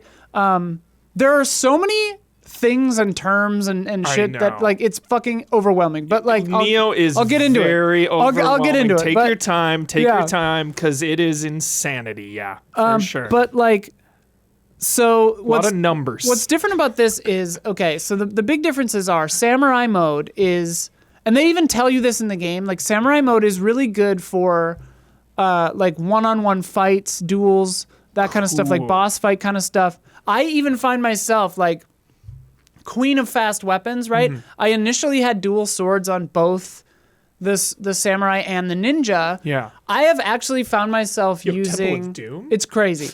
I've actually found myself using slower, like bigger swords, like single katana or the... Say that again into the camera? Yeah. Slower swords, bigger swords. I haven't gone like full hammer. And like Nioh is a fast game. So like even the slow weapons, quote unquote, are still pretty quick. Yeah, for sure. Definitely moves. I can't remember the name of the bigger sword. It starts with an O. Yeah, Odachi, yeah. So I was using an Odachi for a long time, and I got this move where if you do a strong attack and then follow it up with a light attack, you use the sword as a vaulting pole and flip forward and slam down. Cool. So... there's so many things to talk about. Okay. Real quick, Damiani, did you fuck around with Nioh 1 and 2? No. Okay. They're crazy. But I know the pain they bring. So much pain, yeah. They're interesting, yeah. But like so you will wander the world and there's so many things to talk about that I don't know which order to talk about. Don't get flustered. Take your time. But like the samurai and ninja modes, right? So samurai mode is more about blocking and careful key management, which is basically your stamina bar.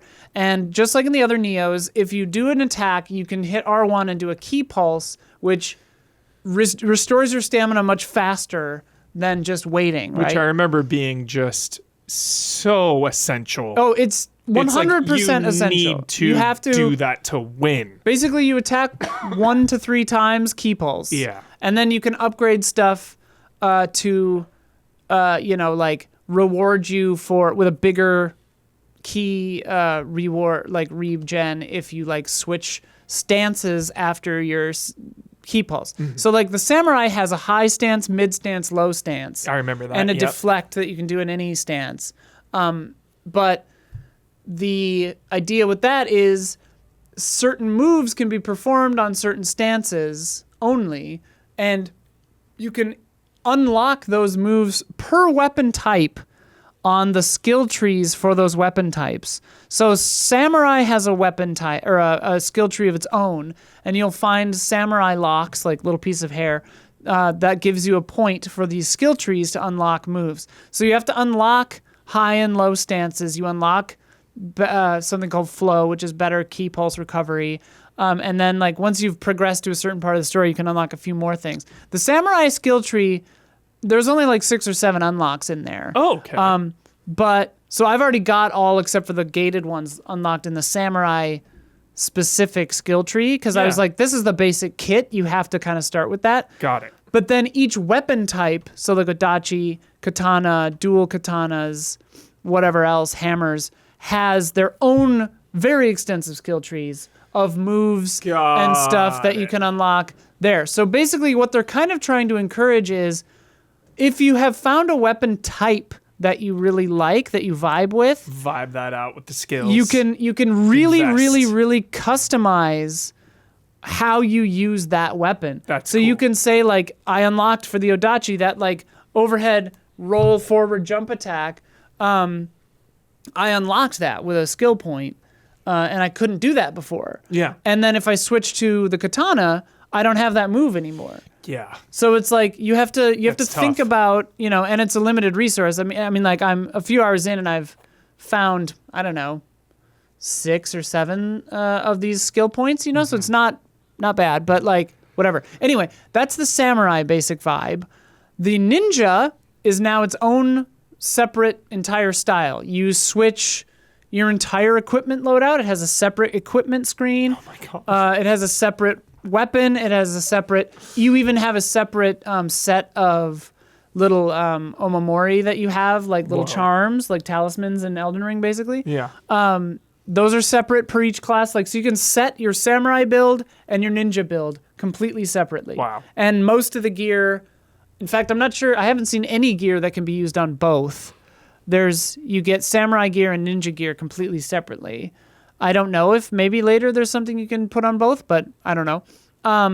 But yeah, so the ninja doesn't have a way to recharge ki, like with a ki pulse. So you don't do a ki pulse. If you do the R1, instead, you go kind of mist form and zip around behind the enemy, because ninjas do bonus damage. Backstab their ass. On the back. Yeah. I don't know the exact percentage, but it's like better. Yeah. And so your kind of whole thing is positioning, quick strikes, dodging. You can unlock perfect evade that like gives you better like longer invincibility window, that kind of stuff.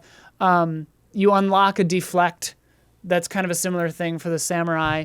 But like, yeah, so the idea with the ninja is quick moves, doing all kinds of stuff. And then they say kind of in the tutorials where it's like, you don't have a key pulse in this, but what you can do is get your distance and use ninjutsus while you're waiting for your key to recharge. Crazy. So like you're switching around. You switch around, but like if you stay as a ninja, you can fight, pull back, ninjutsu, wait for your stamina to come back, and then get back in. And like it's kind of about like quick strikes and like getting behind stuff. And I find myself being a ninja most of the time in the overworld exploration stuff, which I'll get to in a second, and then peppering it in a little bit in boss fights if I like fuck up my key management. Enemies are cool, like Terracotta Warriors. Yeah. And then, but the cool thing, the starter ninjutsus are shuriken, where you just chuck a shuriken and it doesn't have any special effects, but you can unlock like poison ones, fire ones, whatever. And then kind of a little wisp of fire that chases the enemy and then explodes when it gets to them. But crucially, unlike in the previous Nioh games, which I think you mostly used on Nioh magic for this kind of stuff, or just actual items, maybe my memory is foggy on that, but like attacking enemies recharges your ninjutsu uses. So like you want to be aggressive, you want to be attacking, and then you get more charges of your abilities, which I think is really fun and like really encourages kind of an aggressive play style, which is really nice. And then you can unlock, of course, more ninjutsus. You can change your ninjutsus up. You can do whatever you want. You can set up a whole poison build. You can set up all kinds of stuff. The other big change for this one is it's open field exploration instead of level-based exploration like the other games. Yeah, the levels didn't do it for me. Yeah, which is interesting because it's like I didn't hate that about the other ones, but it did feel like, it was very kind of a more linear thing. The level designs were really cool, but they were more just like, okay, here's where I'm at and I'm stuck here. If I'm stuck on a boss, I'm stuck. That's my game, And like so this one is more open field, and they even call it themselves open field. So it's not like open world. And the reason they say that is because the structure of the game is you sort of get, for reasons unknown to me at this point, you get kind of pulled back in time to relive certain periods. Crazy. To kind of help out to cleanse these crucibles. Long story short. So each area has big zones that you look around in, and it's open world in that zone, but then I imagine once you complete that zone, you move forward, and I don't know if you can go back or not yet, but... Sounds a little bit like Sekiro. They're all kind of connected, I guess. It's more like, I don't know, any kind of open field sort of design philosophy. But what's cool is within the open field zone, the bigger zone, there are smaller areas, and you get like exploration levels for doing certain things in each area out of 4. Right now they're out of 4, most of them.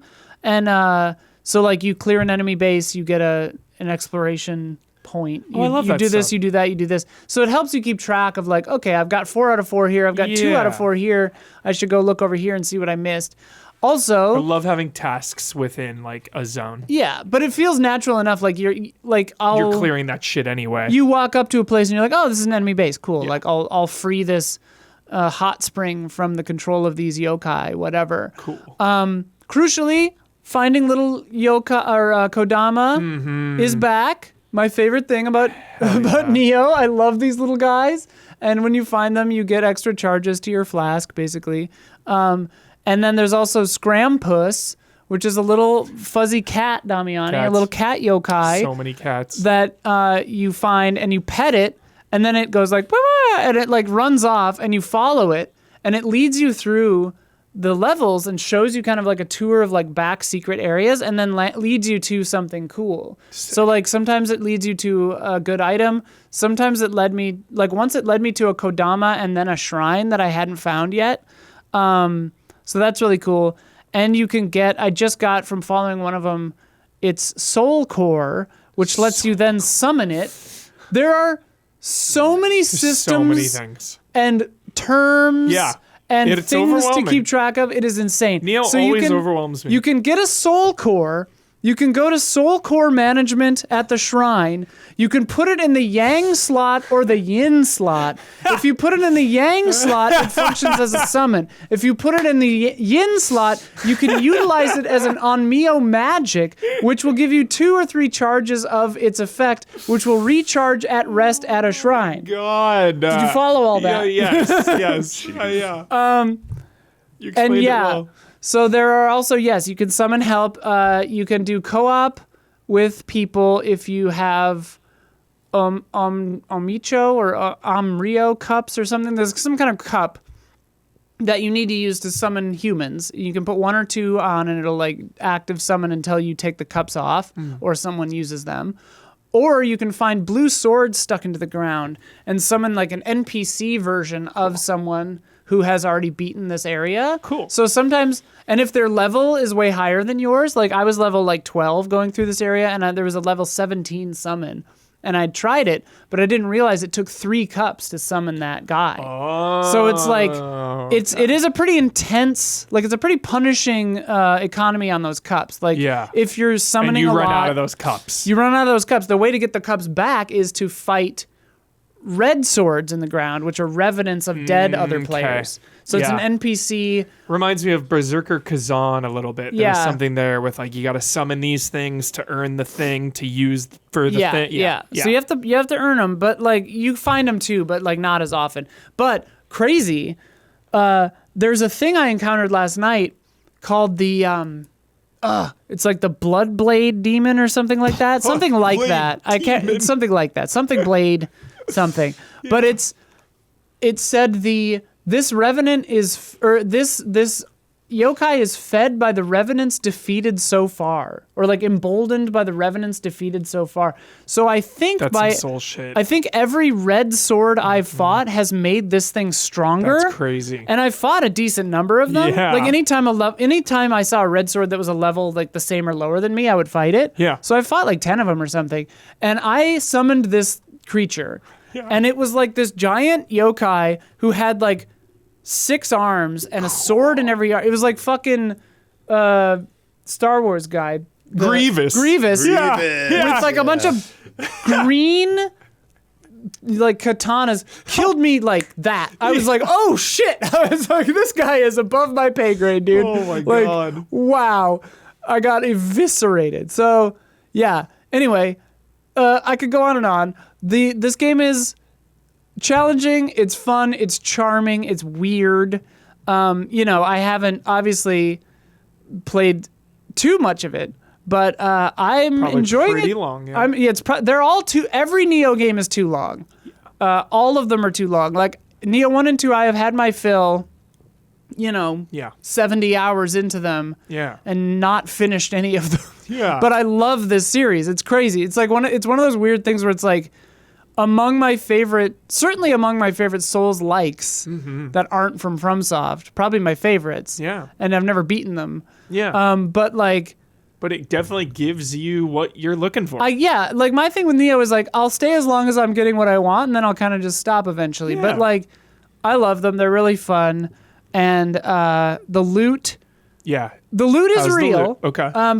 There's a lot. When you said ninja and samurai kits, separate also, loot, yeah. That's. But it's once you understand the litany of terminology going get on, rid of things, and you can see the numbers, and it does the thing where it's like better, worse, good. And you can even set green, up good, red, bad. Yeah.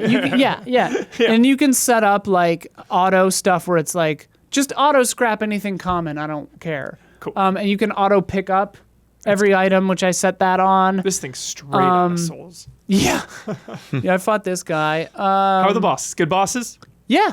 That first boss was tough while I was trying to dodge instead of just block. Yeah.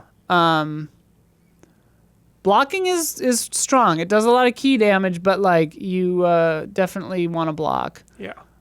Human enemies are hilarious because you can just use your bow and shoot their heads off and they just die. Yeah. Which is funny.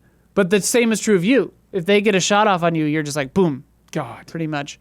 Anyway, I don't know. I've talked for 20 minutes about Nioh 3, but like Nioh 3, dude. Nioh 3 it's crazy. I don't know if anyone else likes it or if everyone hates it. Oh, everyone loves it. That's why there's a thd one. Yeah. Huge. And Team Ninja doesn't fuck around. Oh, real good character creator. You can character create. Male, female, whatever, and it looks good. That was fun. Cool. A lot of customized. There's a Scrampus. He's chasing a Scrampus right now. Okay. There's a ninja move to become a Scrampus. What? Uh-huh. You like transform into a giant furball and just like roll around. Dude, that rules. There's a summon of a Scrampus over there, the spiky Scrampus. I like the aesthetic of this one. I like that it's open field. I like the samurai ninja vibe. Like everything you've said about Nioh 3 makes me even more interested than 1 and 2. I honestly think, because I know you've said like these hadn't really clicked for you. Mm-hmm. This one might. I think this one might. And like it's really interesting because the samurai combat is really deliberate. Yeah. And like you have to kind of take your time. You have to keep pulse. You have to watch. You really have to pay attention. it's like dueling. It feels like dueling, and you can change your stances and like match people and like do stuff, and it's like there's a lot to it. Yeah. And then the ninja gameplay is more like hit and run stealth, kind of behind people. Yeah, you can do like visceral attacks from behind, and so cool. Yeah. Can you blow smoke in somebody's eyes? Probably. Can you throw powder in their eyes? The ninja's base skill tree is vast. So like the samurai one is quick to fill out. The ninja one is, crazy. The whole screen. So it's like you can specialize. I wonder if that samurai one will take a turn and expand later on somehow. Maybe. Well, it's cool because you can find yet another system in this. You can find skill books that are managed in a separate skill menu in the shrine. That you have separate skill points for, that I don't know why I have separate skill points for. Nioh is the Russian novel of video games. It's the Nabokov of Souls for sure. Yeah, dude, I don't know, man. I read aloud like a tooltip. I think it was about the like Unmio magic like summons or whatever. Yeah. Like Sophia was sitting next to me and I just read it aloud and it was the most like word salad, like insane shit. I've had to reread some of these tooltips like 3 times just to be like, what are you talking about? Love that. So there's a lot to learn. But you will be rewarded with a quality video game. Yeah. Like if you want to play a Souls-like game that feels like you're also like relearning how to build a computer from 1987, this is the one for you. Comes out tomorrow. Yeah, it's out tomorrow. Tonight at 9 p.m. I think. So it's a winner. I like it. So far, but yeah. First big heavy hitter of the year. Thank you, Isla. Hell yeah. Awesome. Now it's time for Love and Respect.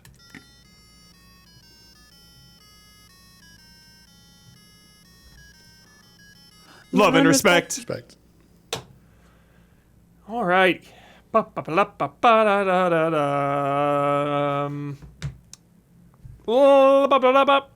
right. Which lighting cue is this? I don't know.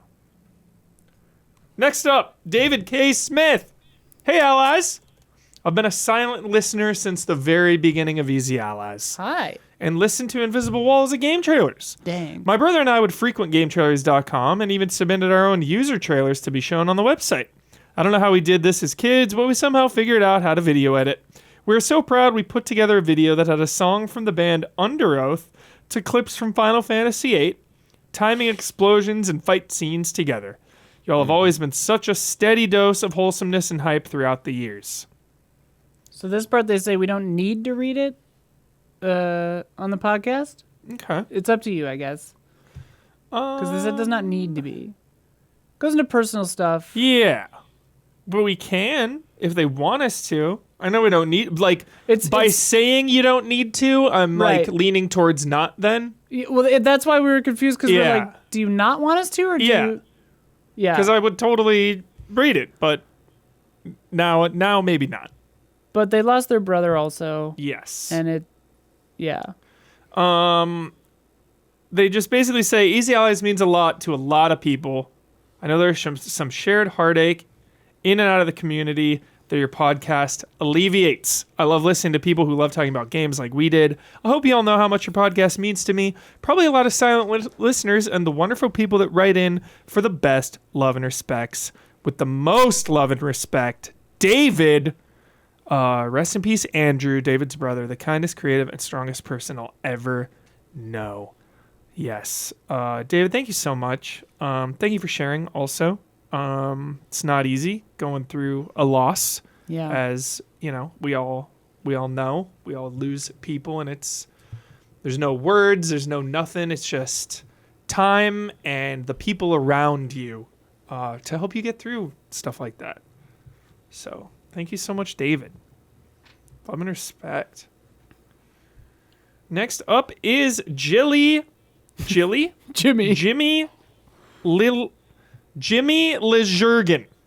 I I think that was actually pretty good. I think that's probably not very close. Jimmy and Bimmy. Le Gigrin. Huber. I nailed it, Isla.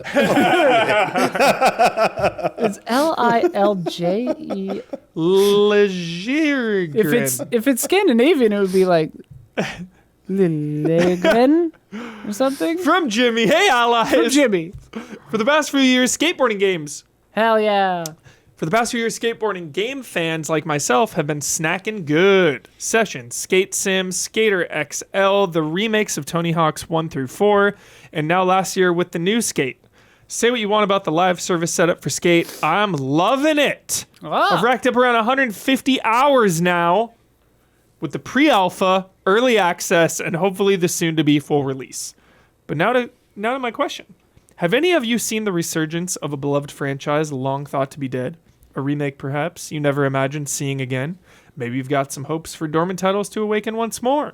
Much love and respect from Sweden. Sweden, yeah. I mean, yeah, we're in the beat-em-up renaissance. Absolutely. That's a good one, yeah. I mean, that is the genre that has evolved and reached, honestly, just new heights in the last 5 to 10 years. I really think Streets of Rage 4 kicked that off, and that came out during COVID.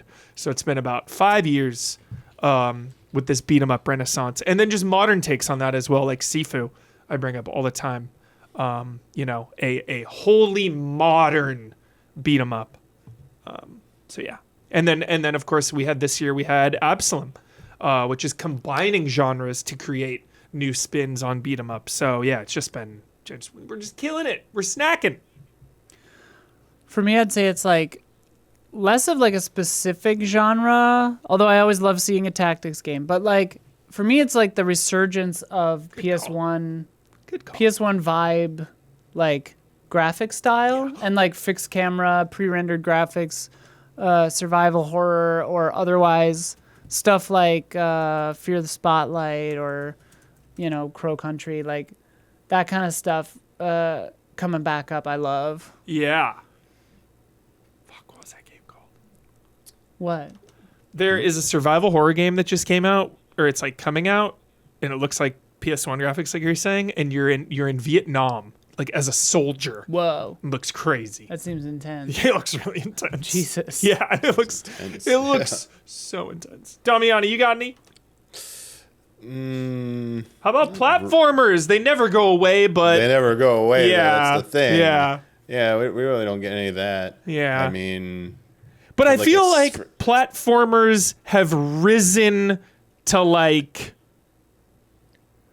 They've risen also to like, I feel like they're now more critically acclaimed than they've ever been, other than like Mario, obviously. You have your big, heavy, legendary platformers that have always won GOTYs and have always been celebrated.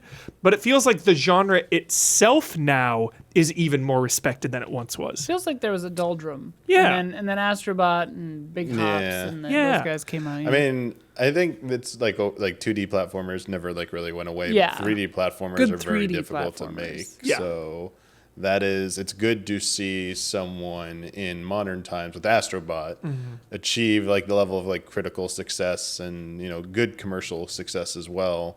That like the 3D Mario game had been reserved for 3D Mario games pretty much. I mean, that was like a narrative that was pushed like since like Super Mario 64 came out, that the reason you don't see a lot more of those types of games and that like the few that came out were so radically different than Mario 64. Like if you think of like Spyro, Crash, like none of them were really like Super Mario 64. They did their own things because they said it was like a testament how difficult it is to make a 3D platformer like Mario. So like the people used to be like, oh, Nintendo could do it. It was a little bit of like that fanboyism there, but there was some like a little bit of truth that it's very difficult to make that. And only now you see like people making retro style 3D platformers are a throwback to the 90s, like that make those types of like Mario 64 or Spyro or Crash style platformers, and they're doing their own takes on that. We see there've been several that have come out in the like last 2 years, but like but those have moved on. But like modern has always been like just beyond the reach of like almost everyone. So seeing the Team Asobo nail it with Astrobot, that was like I would say the number one genre in dire straits in the year of our Lord 2026 would be real-time strategy. Ooh. We're in dark times for that genre. Big turn-based resurgence happening Sorry, right Tina's now. Sobe. Yeah. I said it's Sobo. My bad. But yeah, real-time strategy is RTSs. One of these days, they'll come fading. around. What's old is new. They'll come back. Whatever happened to that? What was it? Battle Aces? The Battle one Ace- that was yeah. like trying to make it faster. Yeah, Did that come out? I think so. Huh. Yeah, they didn't catch on. That's a bummer. Yeah. Oh Don- my God, FMVs also for me. Oh my God. FMV games. Yes. We got to play that one. How dare I forget That, the like- new Whales Interactive one? Yeah. We Yeah. should stream it. Seriously. Yeah. Don, you got any? Yeah, just piggybacking off your beat 'em up renaissance. I mean, we're talking specific franchises. Yeah, we've just been treated. Just starting with Streets of Rage, we got the unbelievable Shredder's Revenge coming out of that. This year alone, Ninja Gaiden Ragebound, I think, would fall into that category of resurrecting a specific franchise, the 2D version of Ninja Gaiden, Shinobi. And then even like other just 2D, franchises from the past being resurrected successfully. I would even say Operation Galuga, Contra qualifies. That was a quality release.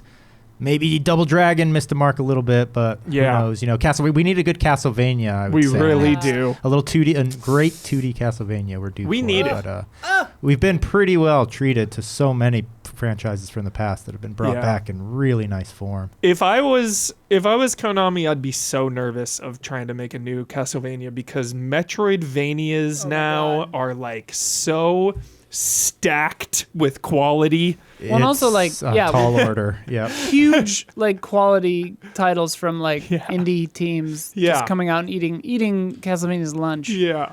It's tough.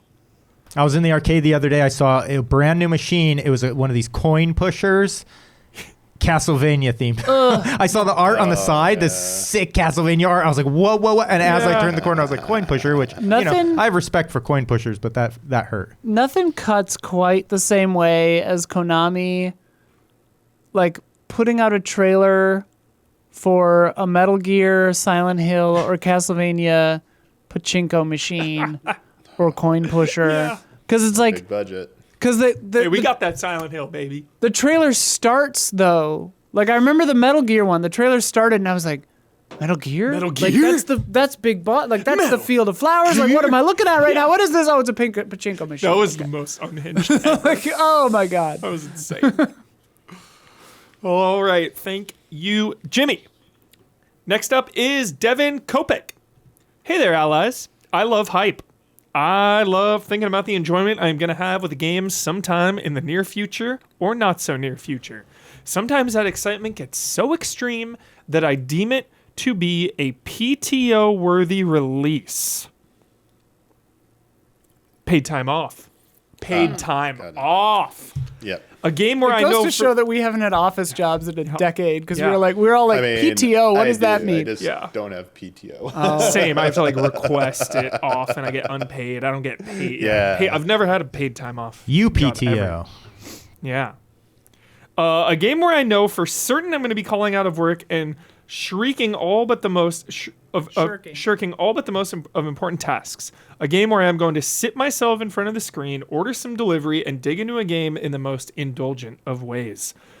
I allot about one of these to myself annually. This year we have two, though. Resident Evil and GTA.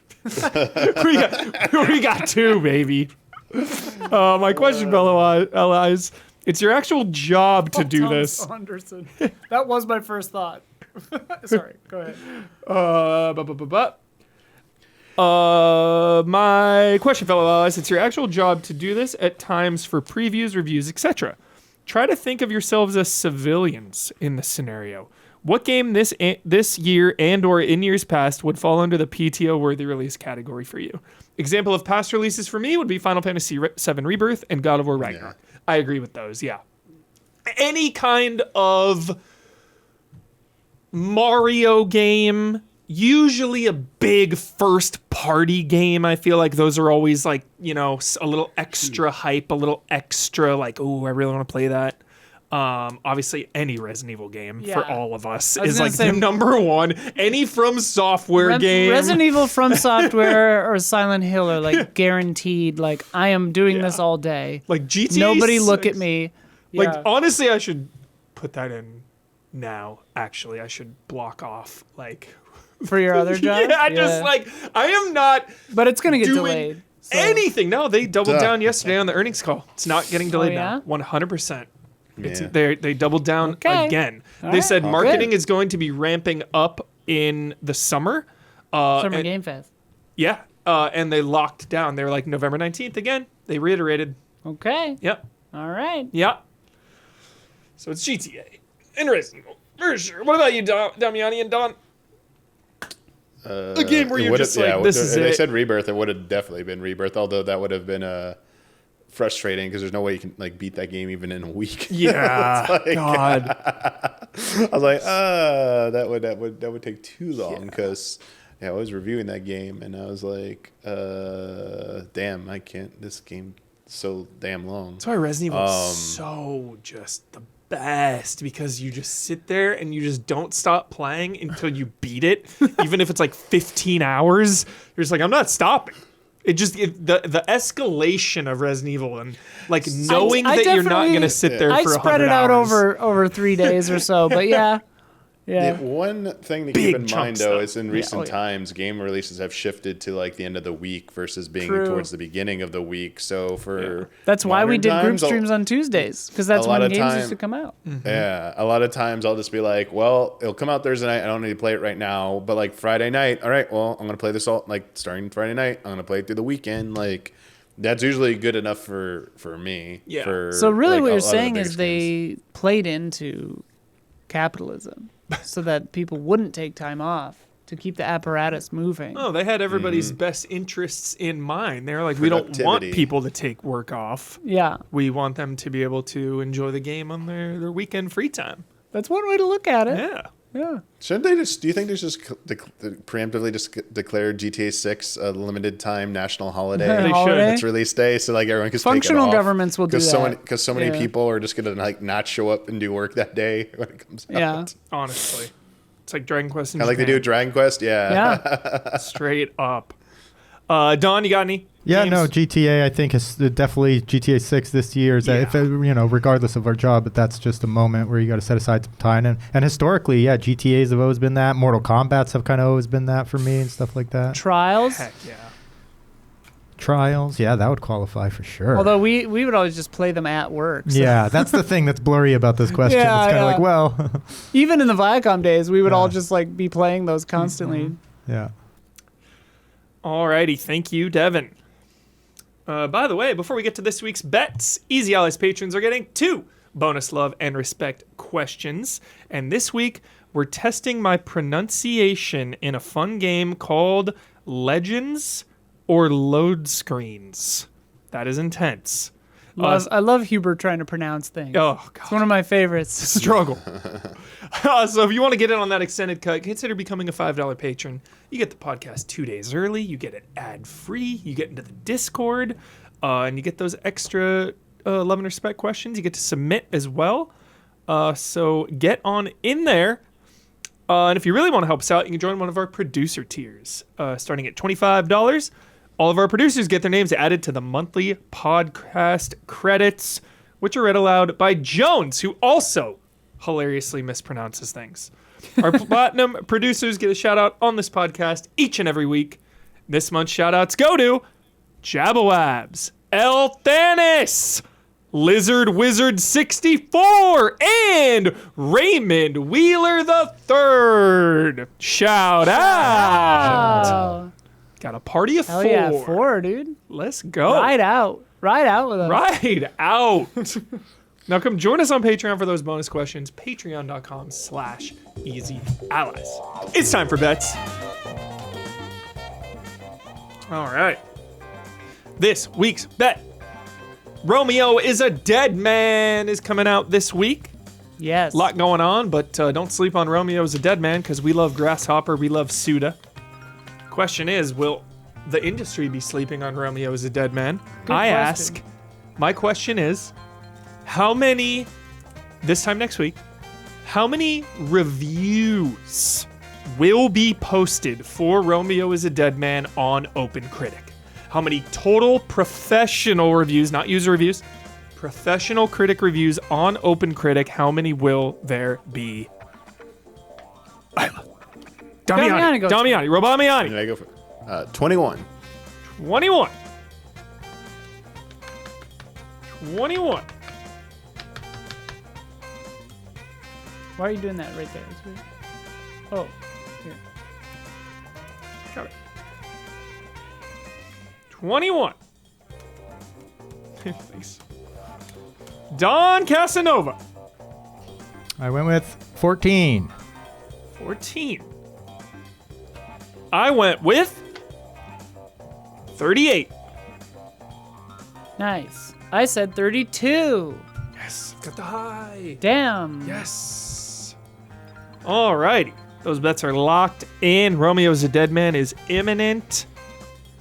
And last week's bet on January 30th, our bet was as follows. According to the top 10 open critic reviews of Dragon Quest VII Reimagined, how many times in all 10 of those reviews will we see a reference to Clair Obscur Expedition 33? I love this bet. This is such a weird bet. Because blood lives rent-free in my head from one fucking time when I was like, did a bet. I forget what it was, but I was doing a bet and it was like, how many people will be on the stream or whatever. Just a similar one we always do. And he's like, we always do those. Oh yeah, we always do those. He shaded you that one time. And I was like, well, what do you, like, it's hard to come up with a bet. There's only so many ways we can bet on this podcast. There's only so many ways it can be done. So I tried to come up with something new here. And Damiani scoffed because he knew. Don't say the results. Just read what people said. How many times will it be referenced? Damiani said 0. He scoffed at this. Don said 1. I said 5. Isla said 4. The results. IGN, 0. The Gamer, 0. Polygon, 0. GameSpot, 0. Forbes, 0. Nintendo Life, 0. DualShockers, 0. Sixth Axis, 0. ZTGD, 0. Metro.UK, 1. 1. Really? Yeah, making Don the winner with a bullseye for 1. Jackpot. I can't believe that. That's awesome. I was trying to box out the low when I did that one. I was like, it's going to be like close to there at 0. Then when Damiani did 0, I was like, dang it. Price is Right rules. Yeah. Damiani, though, you were onto it, dude. You were right there. You said 0 and it was 1. You knew too. I want to hear the context of that. All right, here's the line from it. Yes, thank you, Damiani. But turn-based battles are back in vogue at the moment, in large part thanks to Clair Obscur Expedition 33 and Dragon Quest. Inherent simplicity makes it a very good starting place for novice players. That's like what I said. That's like verbatim what you said. Such a goddamn freaking Family Guy style. Like, it's like, I'm bringing something random. Like, you don't need to say, like, in Vogue, like, the turn base never went away. It makes me so angry. All right, bringing the 2026 scores to Strawberries and Cream 3. And the two-time defending World Series champions, Los Angeles Dodgers, also known as TTTDWSCLAD2. And then the Capable Idea and the Straw Hat Pirates each have 1. So, anybody's game as we go into February. Promotions. We got Goaties coming up. Yeah. Imminently. Prepare for impact. Yeah, so we're actually deliberating our game of the year today. We're not streaming that. None of us remember if we filmed it last year or not. But we're gonna record it, but we might whatever. But yeah, then next Tuesday, the 10th, we have our Goaty stream. And what this is now is it's like our personal picks kind of vibe out stream where we go through all the categories that we have besides Game of the Year and sort of less formally say what we each think fits into them. And then like maybe come to a consensus, maybe just say like, well, my favorite was this one, your favorite was this one, whichever. For those, it's more just kind of fun hanging Jolly. out. And then we do our own personal picks, like these are my favorites of the year, blah, blah, blah. Then we will have a prepackaged, pre-written video that streams, that reveals our official Easy Allies 2025 Game of the Year at the end of that stream on Tuesday. That'll also go up on YouTube, obviously. So that'll be Tuesday, the 10th. Yeah. Please be excited about that. And then, promotions. We're all just waiting. Watching and waiting a little longer, but not too long, for Resident Evil Requiem. Resident Evil, baby. We will have so much Resident Evil content. Where are the codes? We'll have all the content. I'm coming out of non-retirement to review that game. Please be excited. Haven't reviewed a game in like a year. So let's go. All right. Oh, yeah, and also the Fantasy Critic, we are going to shoot that, I think that same day? I don't remember. We have it scheduled. So that's coming up too. Yeah. Awesome. Cool. Strawberries and cream. You get to shout out to anything or anyone that's on your mind this week. You get the final word on anything that you disagree with, want to reiterate, or just popped in your head. And you get to sign off with your trademark sign off. Okay. It's going to be easy. We're just going to give a shout out to Hunt Down. Play Hunt Down. Final word. Easy Trigger. Shout out to Easy Trigger Games. I don't know. Easy Trigger, Hunt Down. Play Hunt Down. Sign off. Hunt Down. Oh, yes.